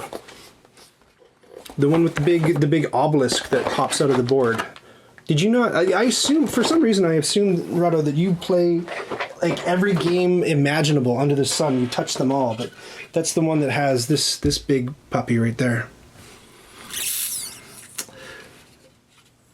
Okay, everyone wants to play in real-time mode, but that's not the best way to play. Fascinating about Pendulum, because I thought when I found out, so the whole thing with Pendulum was like, I was like, nah, real-time, boo, that stinks. But then I found out that it has like a non-real-time mode. I'm like, okay, maybe I could stomach it then. And so I thought, I know, I'll do my video all about the non-real-time mode, or if we play it on stream, we'll do non-real-time. So it's good to hear that you can play that way and enjoy it, perhaps even more than the real-time one. Oh, so you're saying, sorry, Pendulum plays like a lightweight Sulk, and I thought you were talking about Tekhenu. I demoed that, if I recall correctly. I've played all the puppies. You sure have. The real-time mode made me want to cry, says Poppy. Oh my goodness. Poppy, did you play A Tale of Pirates? That's another real-time one that I sort of have kicking around in the shelf that I haven't touched, that I thought would be cool on stream, because you get this big, like papercraft pirate ship. And then I found out it was real time. I was like, nah, I don't know, maybe not. I love, again, this is like, okay, we got a big pile of wood pieces, we got to put them in the game. Let's just put them in one big bag. They'll have to split it out later. At least they supplied the extra baggies in order to do that. I assume that we have enough there, but I've been shorted many times by games. Does this one have a nice 3D insert that we could put together from Thingiverse, maybe? They have the well. Look at the super helpful... Just, yeah, dump all your stuff in this bucket, kids. I don't know, I'm spoiled now. Again, we're going back from... This is the release date. We're going back to when they didn't do nice injection molded or vacuum formed custom trays. Oh, you know what? You know what's really bugging me now, though? And we were just talking about Eagle Griffin and how they do this quite often. When the company puts together, and Catan does this as well, company puts together a vacuum formed tray in order to fit all the components in the box, so you have an easier time putting everything away. Except it's perfect, except it doesn't fit, 2 or 3 different kinds of components in the game. Like, how? And I can only assume it's because whoever they commissioned to design that vacuum formed tray, they did it before. Like, I don't know, maybe later they're like, oh, the playtesters say we need a whole new slew of meeples in the game or something like that. Like, you know what I mean? Like the timing is off on the production schedule, and they make the tray before they actually know how many components they have. But I just can't understand, if you're the person tasked with making the vacuum formed tray, how you can miss things.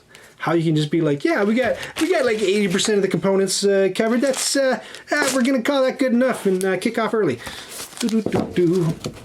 Magic Maze drooled me mad. I hope it drove you mad, because if it drooled you mad, is that a new Britishism that I don't know, DJ Mike V? Can you be drooled mad? Hospital Rush MD looked good as a real-time game. Possibly, yeah. And what's the other one? Kitchen Rush? Is Hospital Rush like in the same series as Kitchen Rush? Where you have... It's basically... what's that other game? What's the video game? Overcooked.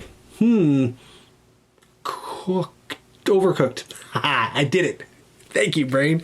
Overcooked. But in Kitchen Rush, you have a bunch of little minute timers, and you're flipping them in order to make food and get them out to customers. Magic Maze is a pretty silly party-like real-time game. A drove, not drooled. Okay, good. I didn't know if I was missing a British idiom. What are all the games that have been opened? We have opened both Wingspan expansions that exist to date. We've opened Twa. We've opened... we opened the Arnak expansion, and I figured out whether or not it could fit in that cool 3D printed insert. Sadly, the answer is no, which is a drag. And the ones that we have left open... Rado, I'll let you pick the next one, since you just popped in. The 2 that we have remaining are... one of 3 copies of Pendulum, and Seven Wonders Duel Agora. So pick and we'll open. Yeah, Overcooked. I got it eventually. My brain capitulated. Duel is just cards. Oh, so that's not that exciting, eh? So Pendulum it is. Pendulum is components and such. So no brainer. Good pick. Here we go. Yeah, we were talking earlier, Rado, about I think that the Stonemeier's playtesting teams or decision-making teams or, crowd kind of did them dirty and said, like, yeah, this is the game that you want to go with for sure. And then they put it out, and I think it did not perform nearly as well as they had hoped. But it's hard for me, I don't want to slag off a game or anything. It's hard for me to say anything because I haven't tried it. The real-time game that made me figure out that I don't like real-time games at all as a rule. Same with co-op. I have another experience with co-op. I don't like co-op games. That's almost like a guaranteed thing to make me go, and you might have one too. Let me know in chat, what is your deal breaker with games? But the one that made me realize I didn't like real-time games was Escape Curse of the Temple. That's one where you've got a tile-based map and you're, again, I think it's real-time and cooperative at the same time, so already so many strikes against it. But you are trying to get out, and you're getting out, you're traveling from room to room by rolling dice, and if you roll the right number of symbols on the dice, then you get to go into the next room. So it's real-time, so everyone has their dice, and they're just like, roll, boom, shake, boom, shake, boom, oh, I get to move, shake, boom, and it's chaos, and what I didn't like about it is, this is going to sound incriminating, but so anybody could roll the dice and just go like, no, I get into the next room, right? And because you're frantically rolling your dice, you're not there to like police anybody. And it's a cooperative game. You're all trying to get out within the time limit, and that's fine. But like, I don't know, it allows people to cheat pretty easily, and then it doesn't matter that there's no rules and there's no constraints, then nothing matters. Nah, it's chaos. And why exist even? I don't know. But that was the one. That was the one that did it. It was expensive too. I think I paid 80 Canuck bucks for Escape Curse of the Temple. The other real-time game that I actually liked, and we're probably going to be touching it again when we do Vladvent, which is going to be a designer showcase on Vladvent. Again, I think I looked up how to pronounce his name, and I think it's again the sound at the beginning of his last name. Hvatil. Anyway, Vlad, who's a designer who does a lot of stuff with CGE, and I have a ton of his games. So he did one called Space Alert, where everybody's on a spaceship called the Sitting Duck, and you have a real-time soundtrack, and threats come in. There's 6 rooms on the spaceship. Threats are coming in, and you have cards that you are playing face down because it's like programmatic movement. So you're playing these cards face down to move your people around the ship, and every room in the ship has like 2 buttons. One button does one thing, one button does another thing. So you have cards that let you push the buttons. So you push the button, like, for example, below decks to prime the pump so that a laser will shoot, and then somebody has to be above decks pushing the button to make the laser shoot in order to blast away the thing that's coming at the Sitting Duck in order to destroy it. In order to orchestrate that, it's better to appoint one person, the captain, who's kind of like giving everyone their marching orders. So everyone programs their movements with these face-down cards. So you get like a stack of, I don't know, I think it's like 9 or so face-down cards. And then the real-time part ends. And then you rewind and you go back. You say, okay, step 1, everyone flip over your first card, and we're going to actually move the pieces on the board and see where everybody ended up, right? And that's when you start screaming at each other, because you realize that when the big juggernaut ship was coming down and shooting you, and you thought you were fine because, John was in the basement priming the pump while Sally was upstairs making the laser go. John actually wasn't, according to his cards, in the basement. He was off at the other end of the ship because he's like, what? I thought that we needed crystals. Like, we didn't need crystals, John. We needed you priming the pump. And then there's a big fist fight ensues, and that was the last time you ever saw Grandma for Thanksgiving. But it's a good time. I liked it. I liked that one. Back to Pendulum. I'm missing a lot that's happening in chat. Ryan loves his rules, but we like that about him. I'm encouraged to hear that Pendulum has another way to play. I want to try that because I like some things about it. The tracks, the special powers, the card use. Actually, all of it, just not the timers. Yeah, it's great that you can play without the timers, and I think... Oh, Atoma, I'm going to complain about that in just a second, but... let's see. They have... a section, I assume it's going to be like towards the end when they talk about variants, right? And again, they've done this really nice, here under my finger, really nice, unnecessarily high production value linened paper for the rule book, at least the outside cover of it. So I wonder if, yeah, here we go. Advanced removing timers from the game. Look, Poppy, there's a whole section on it. You can always play any given round in Pendulum untimed. The timers are still used, but you ignore the sand in them. Okay, I think I have to know more about the game to understand that. What am I missing? Rado says, yeah, the real time is fine if you like that, but we found it much more compelling to slow down and make long-term plans because, okay, committing to this action for the next 5 rounds, I think I've got it timed out right, is more compelling. Fair. I want to make great spaceships, not crappy ones. I think I missed a beat there. Oh, Space Alert. Yeah, Space Alert. Or are we talking about the other CG one with a spaceship? Oh, hey, that's another one that we're going to open up on this stream. Galaxy Trucker. They sent me the second edition of Galaxy Trucker, so I'll just run and grab that in a second and we'll pop that open. But that's another one by same guy, Vlada, and you're in a ship, and the first half of the game is assembling the ship, and the second half is piloting it through space as it falls apart. Look, of course, typical of Stonemaier, the production values are off the chain. This is the same publisher who did Scythe and Wingspan, which we just saw earlier, and many, many more. Viticulture, Euphoria. Yeah, look, pretty. Really nice choice of colors. Oranges and greens because they are complementary. Looks that section of the board looks really nice, and then up here, orange and purple, beautiful. Love it. Looks nice. And player boards. It makes me sad, right, when something doesn't do as well as people hoped. And with a lot of these games, so much time and effort to put into them, and money. But the time and effort is what I care more about. You know, you've got people establishing lore. They've done more, it's hard to convey on camera, but this is more linened cardboard. Oh, no, don't scratch that. It's a different finish. But it's a coarse finish, a textured finish. I was just shooting a game earlier. I won't say the name of the game, but I had a heck of a time shooting it because of the...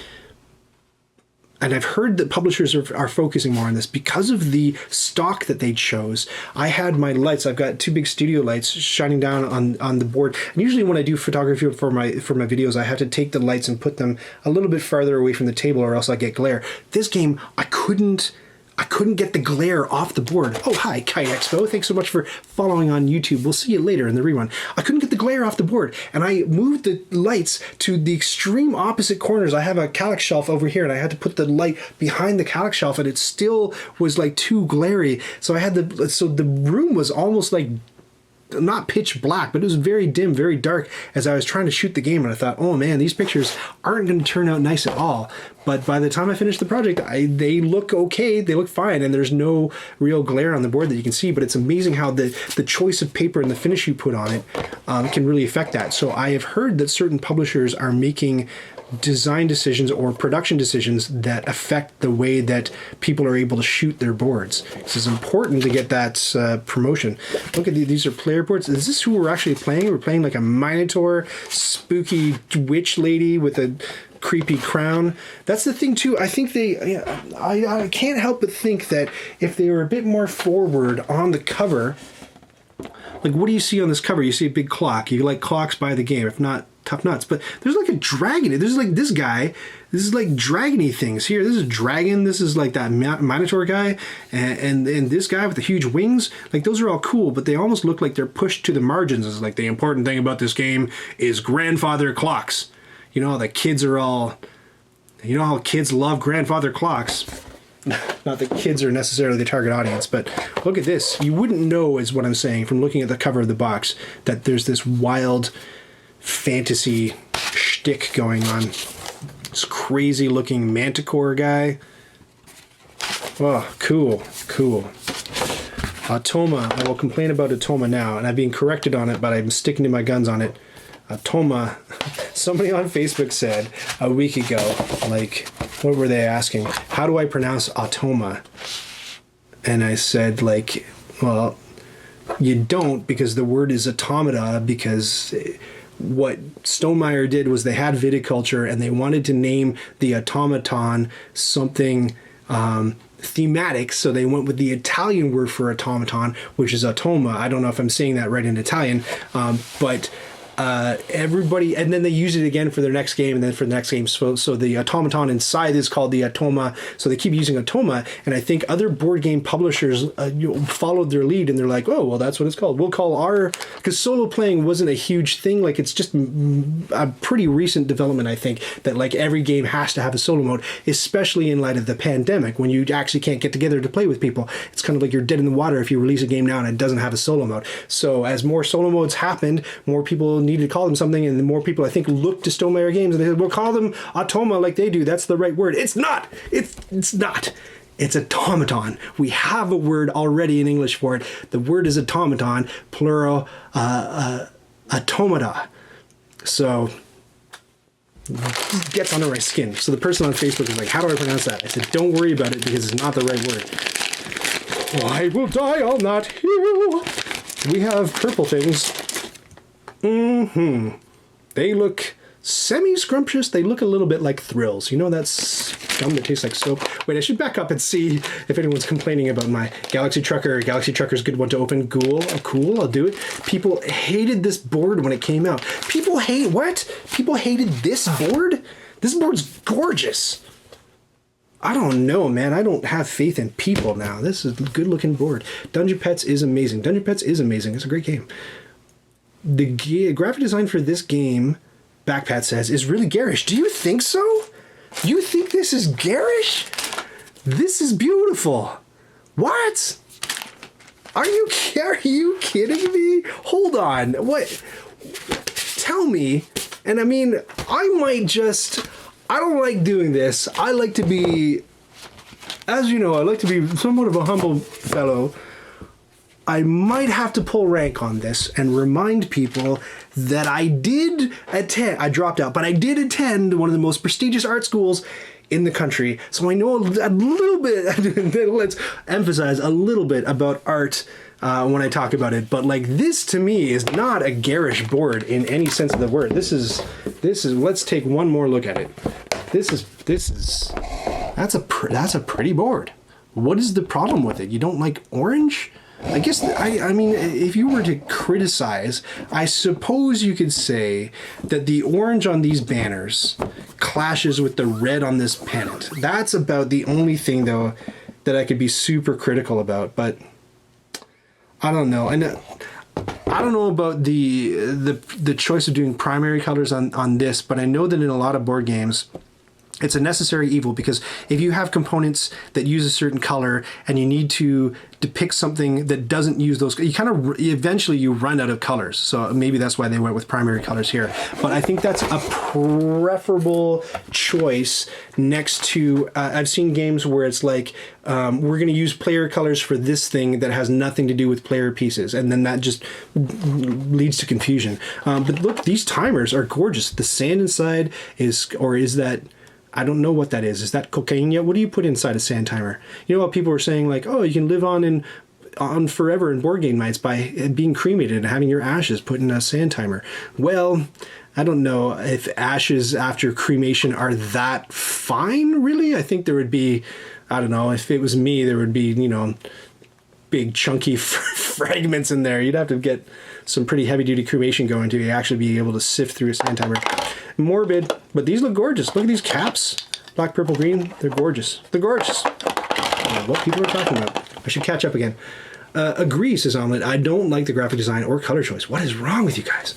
I think it's all the high saturation overlays. Wow, man. Should we go back to Trois? Is this what you want? This is what you're after? Is this bland, like too much milk in the coffee? Oh, blarb. I don't know, guys. The main board is better. The player boards are terrible. Why? Why? What is wrong with the player boards? Let's fight.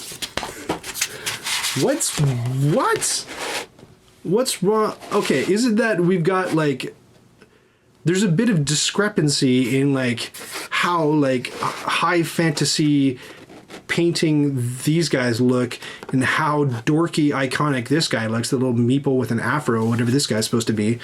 A little spiky punk haircut. But like, what? I don't know. You're gonna have to back up that opinion. Maybe you have, and I haven't scrolled down far enough in chat. Okay. Ryan does have the saturation pumped up. Yeah, a little bit. It's a little bit hotter than what I'm seeing in real life. Oh, I see what you're saying. Yeah, I get it. It's what's this is too much scrolling. I asked you to comment, and now I'm buried. Cocaine, it's what's left from the Victorians who didn't consume the mummies. That's what's in the egg timer. Good callback. All of a sudden, Ryan becomes Pendulum's, did you say biggest fan? Again, there's still lots of people say, da-da-da, it's hard to catch up with chat when lots of people are saying things. Straw man, all of a sudden, okay. The player boards are quite cluttered. Are they? See, it's weird because I just played Maracaibo, and if you want to talk a cluttered player, like there's acres of room between these icons. There's nothing here. You know, there's an illustration, but there's no mat where you gotta stick stuff. Man, I don't know. I could find way clutterier boards, I think. There's tons of plastic and wood in here too. I'm not going to open these bags, but are these the player colors then? We got blue, we got red. They all match nicely the colors that they've chosen. Again, well, you got that orange, which clashes with that red a little bit. Not these guys, but I mean on the boards. I think, if we're going to talk about garish design and we're ragging on Stonemaier a little bit, I was just at my friendly local game store, the Gamers Table here in Oshawa, a couple of days ago, and he had a copy of I'm getting old and I can't remember the names of things. Talisman. He had Talisman? No. That's Don's favorite game. Not Talisman. The Stonemaier game that is shaped like Monopoly. I'm reading chat, so you Tapestry. Thank you, not Talisman.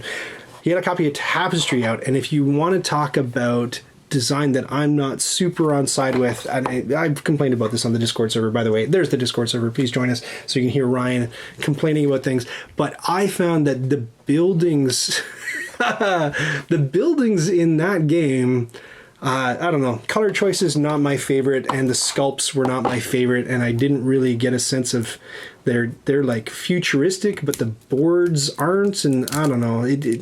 All that design didn't come together, but the design in this is coming together a lot better for me. It's making a lot more sense. It's no size, let's be honest. It's no viticulture, but still, it's looking nice.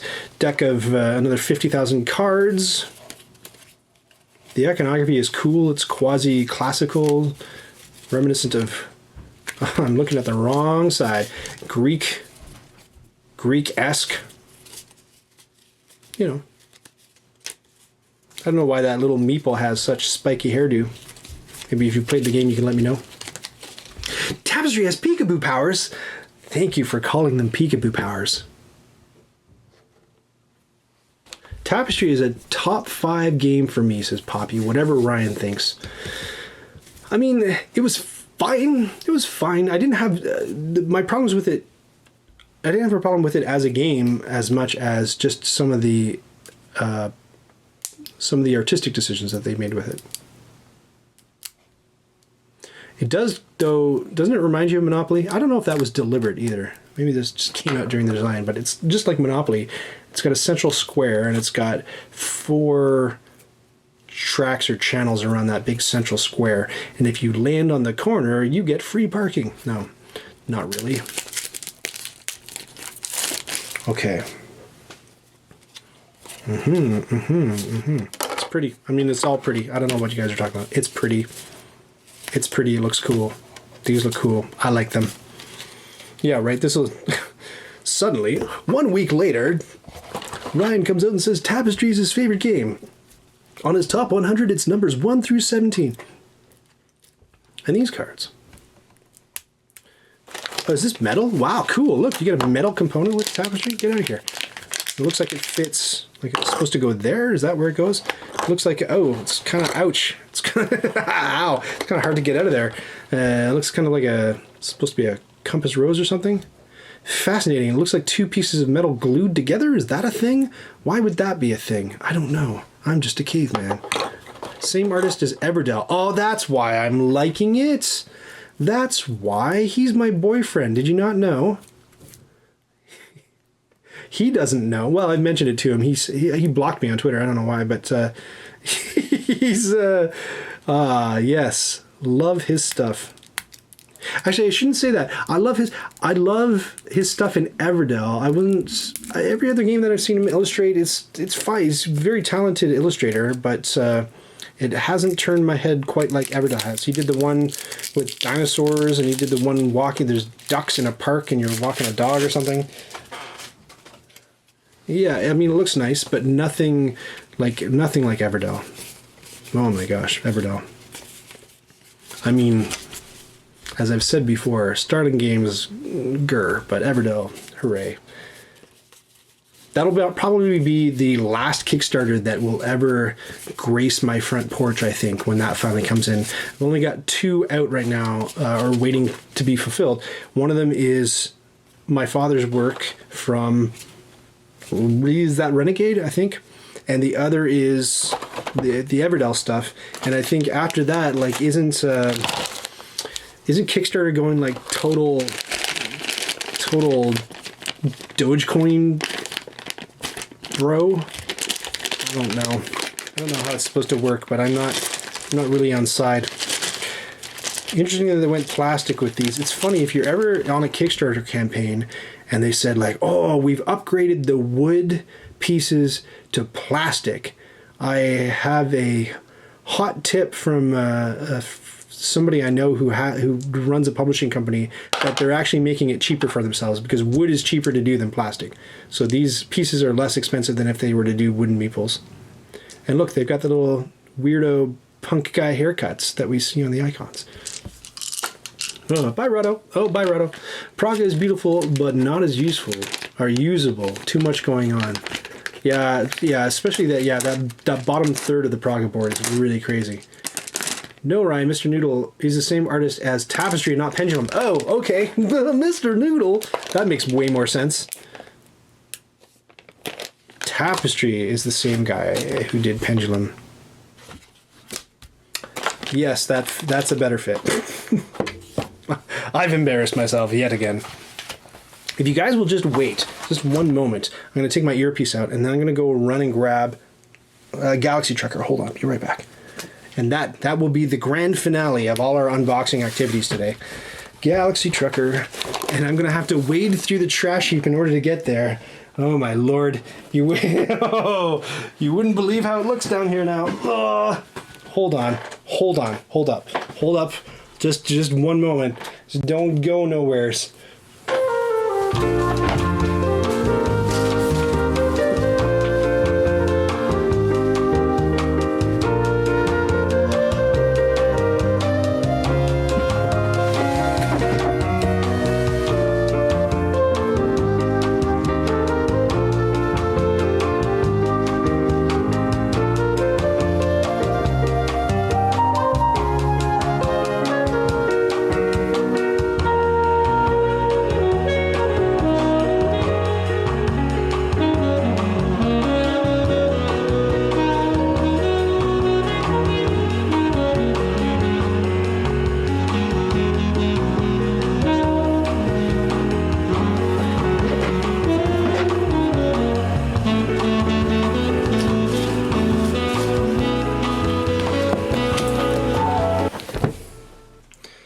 All right, could you guess that I had a hard time finding it?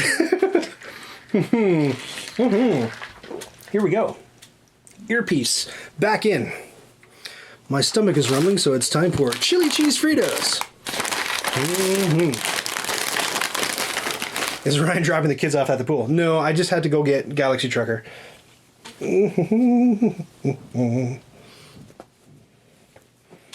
All right. Now, I have to say, this was nothing against the game, but this was one of the biggest disappointments in my entire life. when this showed up. I shouldn't say that. Sounds so ungrateful, but it's when the Arnak expansion, which we unboxed off the top of this whole thing, became available, and then I got a message that CG was sending me something. I'm like, oh, they're sending me and then this came, and I was like, oh, that's not what I was expecting at all. And I actually went and bought the Arnak expansion with my own dollars. What's up, Cass? Can I have some of those? Oh, you want the chili cheese Fritos? Absolutely. Here you go. You just said it sounded good. They're scrumptious. They're the best. This is Cassie off camera grabbing my chili cheese Fritos. Enjoy them. They're the greatest. Back to Galaxy Trucker.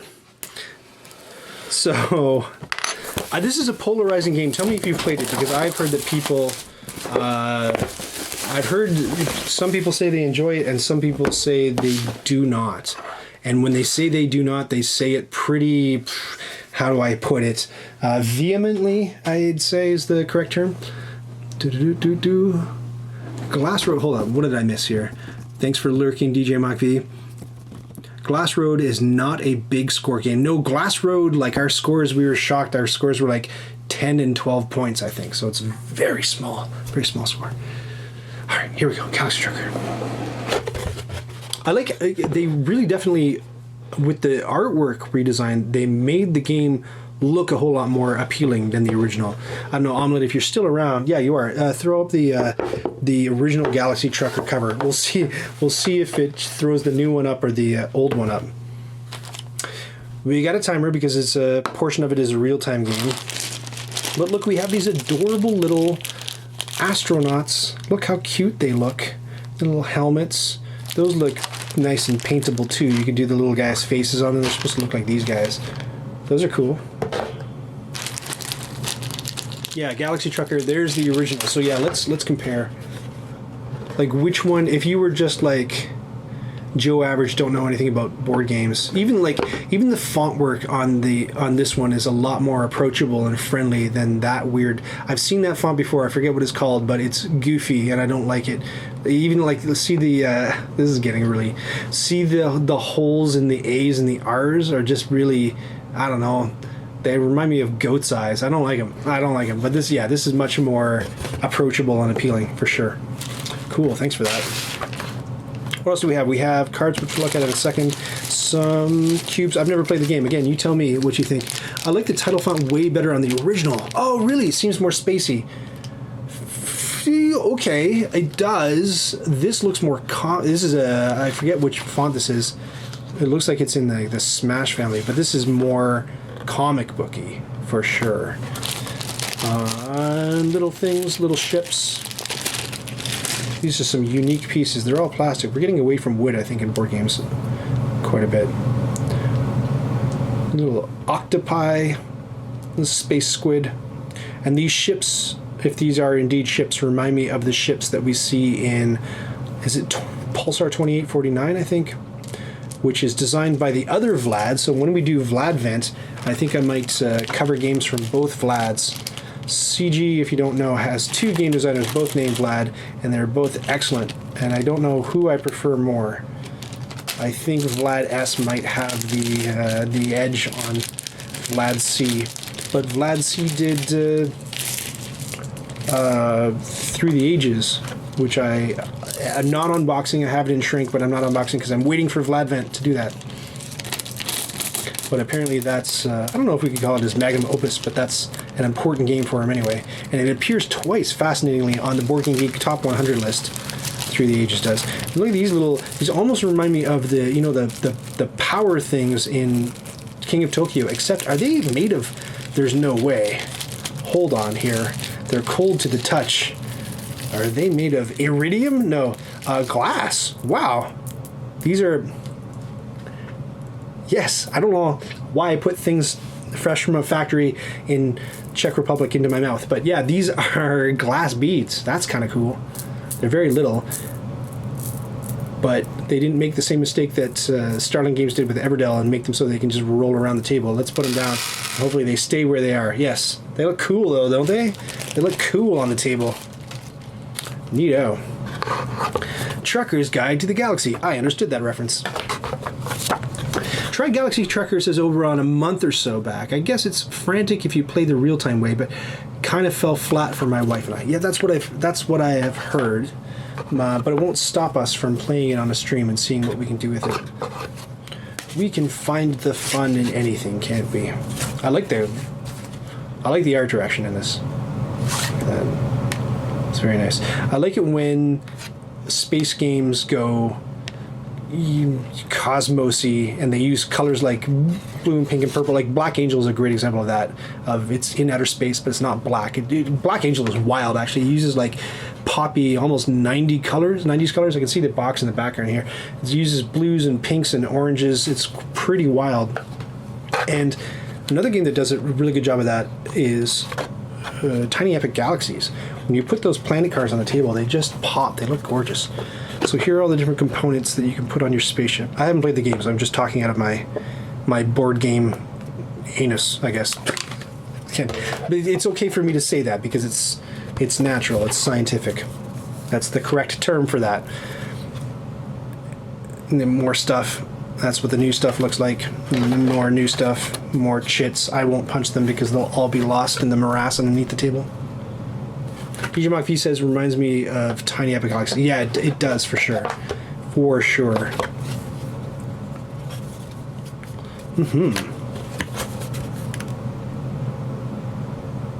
But definitely more cartoony than Tiny Epic Galaxies, right? Tiny Epic Galaxies is tends more toward realism than these goofy-looking dudes on the front. You remember there's like in the expansion to Tiny Epic Galaxies, I think Tim Schafer is one of the new pilots that you can get, and he looks like Tim Schafer. So these are, I guess, your player boards that you build your ship on, and we'll open one of those up. Purple and blue, beautiful. Looks nice. Yeah, looks gorgeous. And the cards. Oh, I need to drink a little bit more water. Look at that! I almost had those chili cheese Fritos in my mouth. That was so close. It's going to be a hard go of it tonight, waiting for dinner to be ready, because now I got to go up and make cabbage rolls, which are going to be hours and hours of laborious effort. And pierogies. The great thing about homemade pierogies is that if you're hungry for them, all you got to do is wait 7 hours, and then you can have as many as you like. A little bit time consuming, those pierogies. These are what the new cards look like. Very comic booky, very poppy, with a black outline around the important things that they want to pop out these cubes. But really cool. Like I like them. You can definitely tell that they're trying to sort of like, it looks like they're trying to age it down and friendly it up, I would guess, to make it more appealing probably to families. That's my wild guess. Even though I do bristle at the idea that anything cartoony is for kids, which isn't the case at all. Any fan of certain Japanese films can tell you as much, but it's cool. It looks good, and I do think that on certain customers it would have that effect. I don't know. I just get annoyed when people are like, when they did an animated version of Watership Down. And if you've ever read the book, it's my favorite book of all time. But it involves rabbits brutalizing each other. It's about a war between two factions of rabbits eventually, and the rabbits do kick and bite and maim one another because they're at war. It's like it's an allegory for World War II. Anyway, so they did they did an animated version of Watership Down that came out in the late 70s, early 80s, I think. And I just heard, I was a baby, but I heard people telling stories about how they, of course it's animated, so it's like Disney, right? So they went and they took their kids and they were like, oh my gosh, there's rabbits, they're killing each other, there's blood in this movie, are you nuts? So I don't know, I get annoyed at the idea that just because something is in a certain style, it's for a certain audience. That bothers me just a little bit. I mean, go watch Wonder shows or go watch, there's a great thing that they just put on Netflix called The House, which is some of the most amazing stop motion animation I've seen in my entire life. If you like stop motion, it's like stunningly good looking. It's like, I don't know if it's the same studio, I haven't looked it up yet, but all the puppets are fibrous and they've got little hairs and stuff on them, like the puppets in Fantastic Mr. Fox, except with Fantastic Mr. Fox, it seemed a bit more slapdash, and whenever they talked, the hairs on their faces were moving all over the place, you know, and it was a lot more squiggle vision looking. But the control that these animators have over these models in the house, it's just exquisite. And especially it's three short stories, and you can skip the last two. Narratively, they're whatever, but the first one, oh, it's so cool. And especially the character designs will just they'll blow your mind. They're really, really cool. Check it out. Just because it's cartoon does not mean it's for kids. Prime example, heavy metal, yeah, or rock and roll. That's over on Nobody Knows What You're Talking About when you say rock and roll. That's a Canadian references all the way. That's a Canadian reference. Go check it out with Mock, the bad guy. I love pierogies, says DJ Mock V. Good. Somebody asked me, it wasn't on the Discord server. Oh yeah, it wasn't the Discord server. Didn't I say we were making Ukrainian food? And somebody said, what do Ukrainians eat? I'm like, what, really? I live in Oshawa, which is an hour east of Toronto in Canada, and there's a big Ukrainian diaspora here.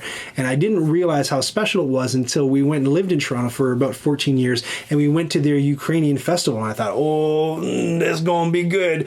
We went to the Ukrainian street food festival, and most of the booths were just places they went out to the supermarket and got Chimo pierogies, the most bog standard commercial grade frozen pierogies you can get, and they were all heating those up, and they were fine when you ate them, but it wasn't like in Oshawa we have 4 or maybe 5 different places where you can go any night of the week, this different churches and different cultural halls, and you can just get freshly handmade pierogies and shish kebabs and cabbage rolls. And they're amazing. They're really good. And I have my picks, certain places like General Sikorsky, I think, has the best shish kebabs. But if you want to go pierogies, you got to go down to Lviv. Anyway, this is all Oshawa talk. Nobody wants to hear it. Dear Lord, not many people I know have even heard of rock and roll. Ah, heck yeah, man. I'm into animation. You underestimate me. Rock and roll, and I think I was one of the only people I know in my life who watched the original pilot for the Raccoons, if you want to talk Canadian animation. Remember, I eventually went and worked for YTV, which was owned by Chorus, and Chorus bought Nelvana Animation, and I actually spent time in the Nelvana building, working on projects and talking to animators and seeing the stuff there. So, yeah, Canadian animation, think of those two things and me all together in the... So I saw on television the pilot for the Raccoons, which was a Christmas special about 3 aliens that came down, and they were patterned after the 3 wise men from the book of Matthew, I think, or Luke, and it involved Bert Raccoon. I think Cyril Sneer was Cyril Sneer in it? But the dogs were in it. The 2 sheepdogs were in it. But wild. And I talked to people and they're like, what are you even talking about? And then later they spun those characters off into a series. And maybe Hi Handpants is thinking what did I just wander into? What are we talking? We're talking about Canadian animation Handpants. Did you see the Devil and Daniel Webster Handpants?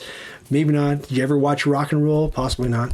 What's another deep cut Canadian animation thing? Oh, you know what I was thinking about today? My Pet Monster, and how My Pet Monster, the main character is voiced by Sonny Benson Thrasher, who played Paul in the Edison Twins. And you might know the Edison Twins because I think it aired on Nickelodeon. If you're American, you might have seen the Edison Twins. But the little kid, Paul, voiced My Pet Monster. I don't know if Americans know what My Pet Monster is, but essentially they did a... do you remember My Buddy? There was a big, not quite life-size, but toddler-sized doll that you could get for your little boys. If you didn't want them to turn out gay, you don't want no gay kids, but you can get him this because it's okay, because it's a doll, but it's not, he's not gonna be lighting the loafers after he plays with it, because he's like a manly doll. You know what I'm saying? He's got overalls on, so he's a dude. The doll's clearly a dude, and he does boy things, right? He plays with sticks and he throws frogs around and explodes them with fire, boy stuff. right? The My Buddy doll. And then Kid's sister was the female companion toy to My Buddy, right? And you got that for your... Definitely don't get My Sister if you got... Or Kid's sister if you got a little boy. Don't get him that, because then he's going to start liking Broadway. We can't have any of that. So yeah, they had a male and female version. And then they came out with... It's not the same company, but they came out with My Pet Monster. So it's like, okay, it's like My Buddy, except the doll is now like a monster with fangs and, yellow eyes. And it was cool because he came in like this big box that was shaped to look like a crate. Like you had to open this prison to get My Pet Monster out, and he had these orange shackles on his paws, so that is like a dangerous toy. That was pretty fun. So they did a series about that. Sonny Benson Thrasher. Man, oh man, am I still talking? He voiced the main character, but there is a live action pilot for My Pet Monster in which Sonny Benson Thrasher starred, and I think in that one the kid actually gets turned into My Pet Monster. And Sonny Benson Thrasher voiced both the kid and the puppet when he became... Anyway, I told you, man, deep cut Log Driver's Waltz. Oh, yes. Log Driver's Waltz. And my favorite, I got the book by the guy, but his name escapes me now, of course, because I'm getting old. But The Cat Came Back. You remember The Cat Came Back, and what was the one, The Big Snit? This is one of the best. This is weird. Maybe Americans are blown away by this, but we actually have I wonder, I was thinking about this the other day. Do Americans have a national film board? Because there's a national film board in Canada, and taxpayer dollars actually get funded to this organization, this cultural organization that spends it on mostly short films and animations. And then, of course, since they're owned by Canada and Canadian TV stations, probably were able to get them for free or for not very much money to air. And so they would play them at and hey, Martin Howard, thank you so much for your follow on YouTube. See you in the reruns. So Canadian TV stations, I think, would play these during commercial breaks. So if they didn't have sponsors to fill that commercial spot, they'd just be like, Log Driver's Waltz. And they'd play that. Cat Came Back. The Big Snit. They never played The Big Snit. I actually went to the National Film Board archives in, where is that? Montreal, I think. And it's neat because you go in and it's like the future. It's like you feel like you're in like an anime movie or something, because they have a huge column going down through the building, and you're only on the first floor. But I think I might be remembering it incorrectly. Maybe it was anime I was watching, but I believe it's a big column, and they've got just a rotunda of all the different, at that time when I visited, it was tapes, and they have like a robot arm, and you can actually sit at viewing stations and queue up which National Film Board thing you wanted to see, and the robot arm would go and it would grab the thing and it would load it into your machine. This is real. This is a real thing that I did when I went there, and you could watch the thing so I was able to watch The Big Snit and The Cat Came Back and all those great classic names. I think we're done here.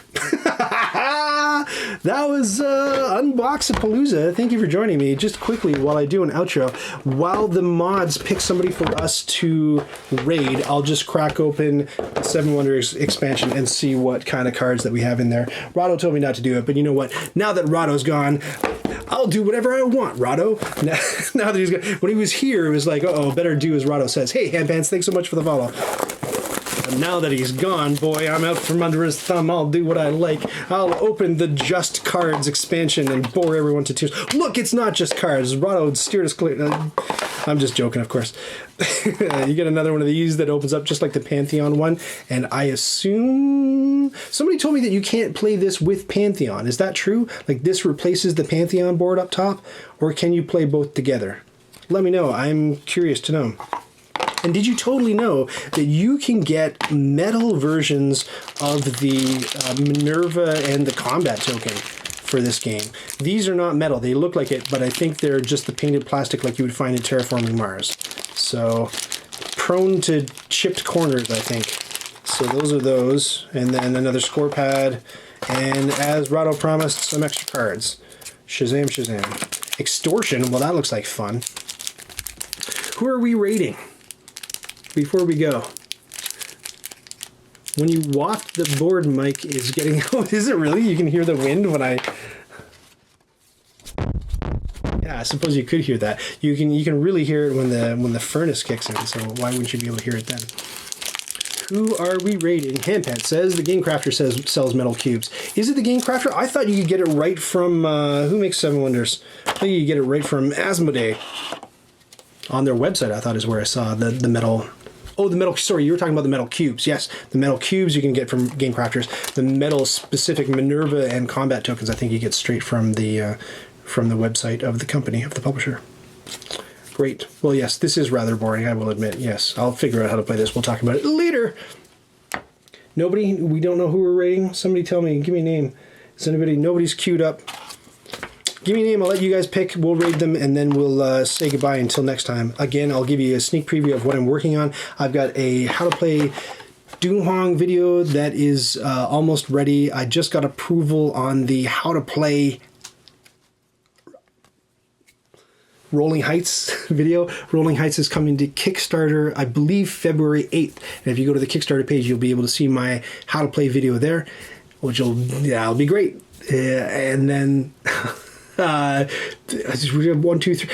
The third one is Cellulose. So how to play Cellulose is largely complete. So you'll be able to see that one shortly as well. If you were a Cellulose backer on Kickstarter, maybe your game will be arriving shortly. Have they already come? I'm not too sure on that. A lot of the stuff that I had planned got like pumped out like weeks or in some cases months ahead because just shipping wouldn't cooperate, right? It's hard to get things out to people. So they say, okay, chill out on that video until we actually can get the games out to people. Who are we doing? Okay, do I have to do this manually? All right, it's keyboard time. Look out, everybody. We're going to go to Twitch and see who's around. Twitch.tv in the coveted Sunday night slot. Who likes to stream on the board game channel? Let's see who we got. I don't know what's happening. I can't... Clawforce is playing Twilight Imperium? That sounds interesting. You guys play Twilight Imperium? I've never played. I've only ever played Eclipse. But let's do it. I don't know how to do it.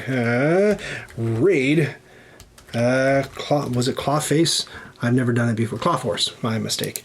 Raid Clawforce. They're doing it, I think, digitally, but I have an exciting piece of equipment on the way that will allow me to plug in 8 million more cameras. So we might even be able to get like a 3 or even 4-player. I don't want to make huge promises. 4-player game going. Very exciting. Thank you so much, Retro Game Gal. Thanks for coming. All the videos recently learned how to play Puerto Rico with your help. Oh, it's my absolute pleasure. And you can request things from me, and I may or may not make videos of them. They take a long time to make, that's all I'm saying. So people are like, can you make a video for the game that I just got yesterday? I'm planning to play it next week. I'm like, no, that's like a 60-hour project. But sure, I'll work on it. And speaking of 60-hour projects, I'm working on an On Mars video. So look forward to that sometime in 2027. Thank you so much for joining me. We're going to raid Clawforce, and if you join us on the raid, you get channel points, which you'll be able to spend on future streams to do fun stuff. Here we go. Queue up, say yes, say approve, say Clawforce, we're joining you, and remember when we go there to kick over some furniture with me and to make a ruckus. Thanks, everybody. See you next time.